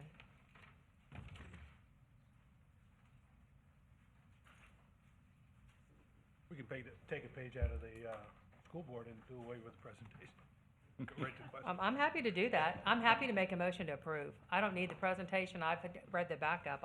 It's up to the rest of the board, though. Chris, you want to hear the pitch? No, I've seen it and I've- heard it yeah, I'm multiple cool. times, and I've been Me through. too. So I'll make a motion to approve. We have a motion by Commissioner Townsend. Do I have a second? Second. We have a second by Mr. Commissioner Chair, could I Zabowski. clarify that? Is that 10B1 and 10B2, or That's just correct. 10B1? 10B1 and 2. Okay, both. All those in favor signify by saying aye. Aye. Motion carries. Congratulations. That was the hardest thing you had to do all day, right? Yes, sir. And- Thank you very much. And so, Chair, if you want to go ahead and do 10A3, Yep, we can get we'll that go over right with. to I'll make a 10A3. motion to approve.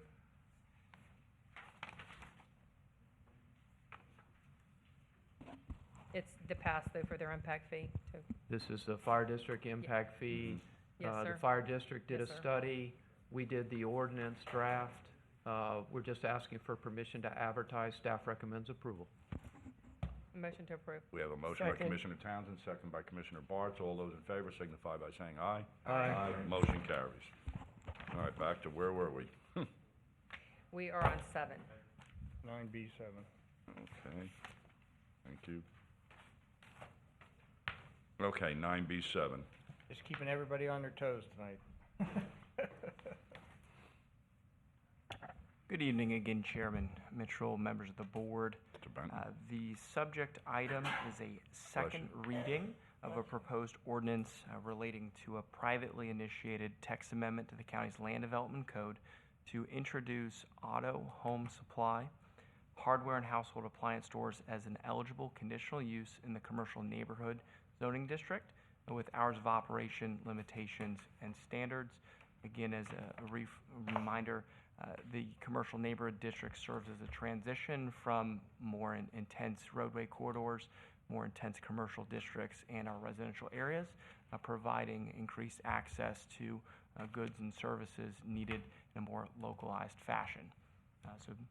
The second reading and second hearing is recommended for approval by staff based upon consistency with the county's land development code standards of review and the comprehensive plan. This is a public hearing, correct? That's correct. Would anyone like to speak on this subject matter? No? Okay. All right, I'm going to close the public hearing. It's second reading, move approval. Second reading, we have approval made by Commissioner Townsend, second by Commissioner Bartz. All those in favor signify by saying aye. Aye. Motion carries. Thank you. And we are on 8, agricultural air services. Chairman Mitchell, members of the board, this is also a privately initiated text amendment for the second reading. This proposes to introduce RV and boat storage facilities as an eligible conditional use in the agricultural 5 zoning district with supplemental standards.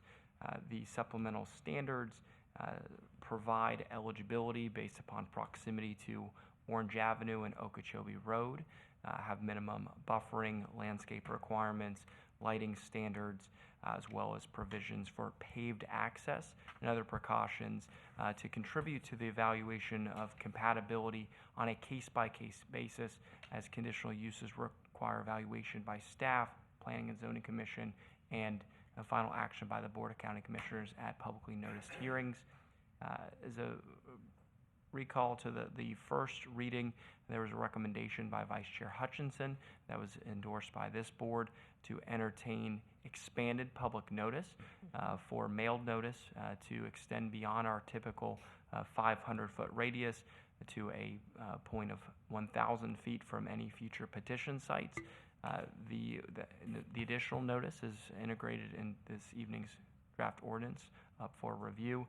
It would be courtesy notice. It would not have a binding effect on the Land Development Code's guidelines for a 4/5 supermajority vote in the event that there's objections from owners of property within 500 feet. Staff is recommending approval of this petition based upon consistency with the county's Land Development Code and comprehensive plan. And again, reminder of the recommendation and support from the Planning and Zoning Commission. Thank you. This is Again, this is a public hearing. Does anyone from the audience like to speak on this subject matter? Seeing none, I'll close public hearing. Move approval. We have a motion by Commissioner Townsend. Do I have a second? Second. Second by Commissioner Zadowski. All those in favor signify by saying aye. Aye. Aye. Motion carries. Number 9, initiated Land Development Code text amendment for telecommunication towers located outside the USB. Outside. Correct. And good evening again, Chairman Mitchell, members of the board, Ben Balser, Assistant Planning and Development Services Director. For the record, I'm presenting the adoption hearing tonight for a county-initiated text amendment to Land Development Code Sections 7.05.07, provisions for access to new development activities, and 7.10.23, telecommunications tower siting. This is the adoption hearing. It was advertised in the St. Lucie News Tribune on May 25th, 2022.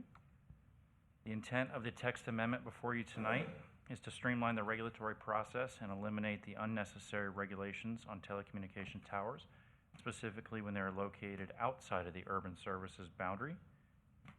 The revised language eliminates the need for telecommunication towers to provide proof of paved access or receive a road paving waiver from this board when proceeding through the site plan approval process. Due to the low traffic generation rate, this type of development, staff feels that this is an appropriate amendment. Additionally, the amendment looks to eliminate the requirement for additional landscaping around the base of the tower if the base is visually screened from any adjacent rights-of-way and adjacent residential uses by existing native vegetation or intervening building.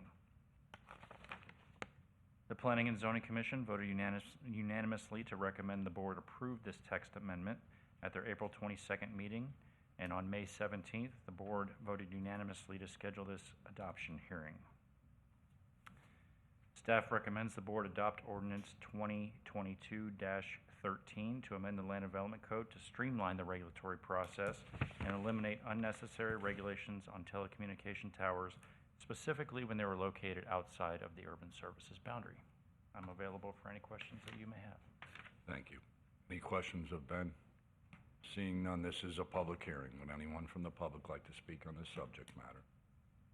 Seeing none, I'll close public hearing. Move approval. We have a motion by Commissioner Townsend. Do I have a second? Second. Second by Commissioner Bartz. All those in favor signify by saying aye. Aye. Motion carries. Moving on to 10, comprehensive plan text amendment for recreation element. All right, Parks and and again, Rec. good evening, Commissioners. Ben Balser, Assistant Planning Development Director for the record. I'm presenting item 9B10, which is a comprehensive plan text amendment to the recreational element of the adopted St. Lucie County Comprehensive Plan to incorporate the recently adopted Parks and Recreation Master Plan into the comp plan. In accordance with public notice requirements outlined in section 11.00.03 of the St. Lucie County Land Development Code, public notice for this item was advertised in the St. Lucie News Tribune on May 25th, 2022. St. Lucie County recently completed a comprehensive 10-year Parks and Recreation Master Plan to examine current parks and recreation assets and their ability to meet the needs of the county, as well as identify the steps needed to close the gaps between current capabilities and those needs. As St. Lucie County continues to grow, there is a need to ensure that our parks, recreational facilities, athletic fields, and event venues are planned appropriately for the future. The adopted Parks and Recreation Master Plan provides a 10-year strategy for the creation, optimization, and maintenance of county parks and recreation assets. On January 11th, 2022, this board adopted the 10-year Parks and Recreation Master Plan, and pursuant to Florida statute, the board may, as part of the adopted comprehensive plan, include documents by reference and not incorporate the items verbatim into the comprehensive plan. Objective 7.1.4 within the adopted 2018 St. Lucie County Comprehensive Plan references the previously adopted March 2002 Community Park System Master Plan.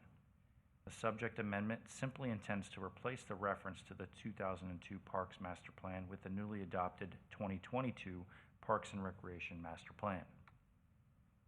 On May 19th, 2022, the Planning and Zoning Commission, acting as a local planning agency, unanimously recommended the Board of County Commissioners adopt the proposed comprehensive plan text amendment. The proposed amendment is consistent with the standards of review set forth in the St. Lucie County Land Development Code and St. Lucie County's comprehensive plan goals, objectives, and policies. Staff recommends the board vote to approve to transmit the subject amendment to the Florida Department of Economic Opportunity to incorporate the January 11th, 2022 Parks and Recreation Master Plan by reference into the recreation element of the St. Lucie County Comprehensive Plan. That concludes my presentation, and I am available for any questions that you may have. Any questions? Seeing none, this is also a public hearing. Anyone from the audience like to speak on the subject matter? Seeing none, I'll close public hearing. Move approval. We have a motion and a second. All those in favor signify by saying aye. Aye. Motion carries. You all. Thank you, Ben. Okay, just so I know where I'm at, I think we're on 10A2. Is that correct, Dan? Yes, sir. Thank you, Mr. Chairman. This item relates to Spruce Bluff Preserve, which is actually the county's oldest preserve. We acquired it back in 1995. It includes a pioneer cemetery and a Native American mound site. It is used quite frequently by the public, has hiking trails. As a good neighbor, in 2018, we did consent to a revitalization of the protective covenants, but we caveated it with our ability to continue to use the preserve as we always have. We have never paid assessments other than Lot 8, and we have done that on a voluntary basis.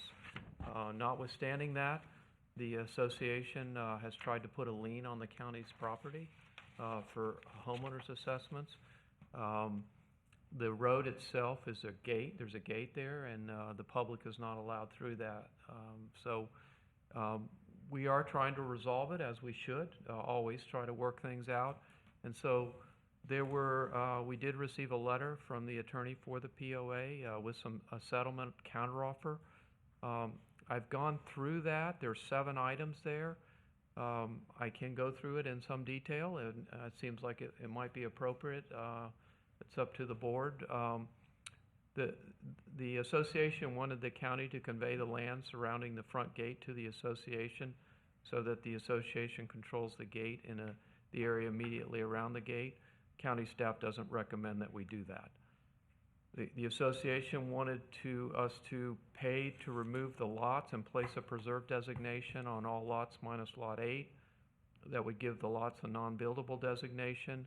We're recommending instead that we impose a voluntary restrictive covenant on our preserve property, including Lot 8, providing for continued county operation but no construction of residential commercial buildings. We would not do that anyway. Item 3, the county shall continue to pay HOA fees on Lot 8, maintain Lot 8, and provide proof of insurance for public use of Lot 8. We recommend that we do continue to pay Lot 8 because we've done that for 20-some years, 27 years. We'll continue to use Lot 8 as we have for the past 27 years, and we're self-insured as to liability, and we'll provide a certificate to that effect. The association would like to use lots 48 and 49 for RV, boat, and trailer storage for their members' use, and they will provide insurance for that for us. Our response, county staff's response, is lots 48 and 49 have environmental habitat on these lots. They're not clear-cut. County staff does not recommend that the county allow the HOA to clear out these lots for that purpose. The HOA suggested that the county contribute $12,000 annually to fund the road reserve maintenance for the association. County staff believes that the road that they're talking about is a private road with a gate that doesn't allow public access, so we don't recommend that you contribute $12,000 annually. Item 6, the HOA suggests that if the parties are unable to agree on a conveyance of land, which we were recommending that you didn't do in paragraph 1, that the county expand the turnaround area before the entry gate. We agree that we suggest that would be an appropriate concession, that we help expand the turnaround. It helps us and them. We have the median there right now is ours, and it just seems to facilitate smooth traffic flow. Item 7, again, if the parties are unable to agree on the conveyance of land, the county shall maintain the center, median, and entry area to improve overall appearance. We're suggesting instead, like we've done with other subdivisions, that we give them a license agreement, and if they want to plant plantings there, that they can do that and maintain them. We just need to make sure that, I think there's Jen McGee's in the back there from ERD. I wanted to give her special recognition since she sat through this whole thing as well. But I think there's only like 4 or 5 parking spaces there. And so this park can be heavily used, so sometimes people park on the median because it's available. And so we need to be careful where the plantings are. So we need to, when we respond, we need to make sure we caveat that. But Mr. Chairman, that's our perspective. This is a settlement offer, so it's really up to the board. There's like not a right or wrong. It's a subjective thing for the board to determine. I do think it's appropriate that we do respond. I would like to try to work it out with them. We always try to do that. It's just the right thing to do. So in other words, you're saying agree with to expand the turnaround? Yes, sir. And that's it, really? Well, I And think pay we the continue to pay for Lot 8. Okay. We would give them a certificate of insurance. But some of the other things really, and we give them a license agreement to plant if they wanted to. And then we would put a voluntary restrictive covenant on our property that would restrict our ability to build buildings, residential and commercial buildings out there. Everybody understand that? Okay, thank you. We have approval. We have a motion by Commissioner Townsend. Do I have a second? Second. Commissioner DZ, all in favor, signify by saying aye. Aye. Okay, we're moving right along to public utilities. Good evening, Chair, Commissioners. George Lander, Director of Public Utilities and Solid Waste for the record. The item before you tonight is outlining the funding strategy for the proposed utility expansion that we discussed earlier today at the informal. In addition to that conversation we had earlier inside this agenda is the request to realign the ARP projects that were approved by this board earlier this year that ties in with the funding strategy and the way that we're moving with the sub-regional dual plant concept of up in the north and down south of the fairgrounds. So for full disclosure, the agenda item reflects both the moving forward with the proposed funding strategy and the realignment of the ARP projects. So pending any questions or any comments from Mr. Tipton or Mr. McIntyre, staff is recommending the board to authorize the county's financial advisor to solicit proposals from financial institutions to fund the initial $20 million utility design permit shovel-ready plan as reviewed and approved by the county attorney, and staff also recommends the board to approve the realignment of the American Rescue Plan projects in conjunction with the funding of the utility expansion. Here for any questions. Any questions? Move approval. We have another motion, and do we have a second? Second. Second. All those in favor signify by saying aye. Aye. Motion carries. Congratulations. Now, before we go to announcements, I just want to make a few announcements of my own. This past week, Howard Tipton went to the FCCA MA meeting, and he was actually awarded the Michael J. Roberto Award for Career Development, presented to him for his continued support in developing the next generation. And tomorrow's his birthday, so I wish you all the best. And we were born in the same year, so I want you to just stay focused like I'm trying. And happy birthday to you.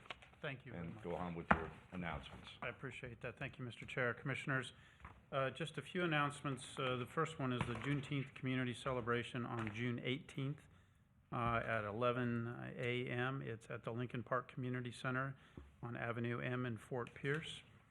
And then we are going to take a break as we do annually for the rest of the month of June. And our next regular meeting will be July 5th, Tuesday, July 5th at 6 p.m. in these commission chambers. And so we take this break annually. It helps in the development of the budget, finalizing all of that, gives staff a chance to kind of focus, and so we appreciate that. And so we will look forward to seeing everybody on July 5th. I'll entertain a motion to adjourn. So moved.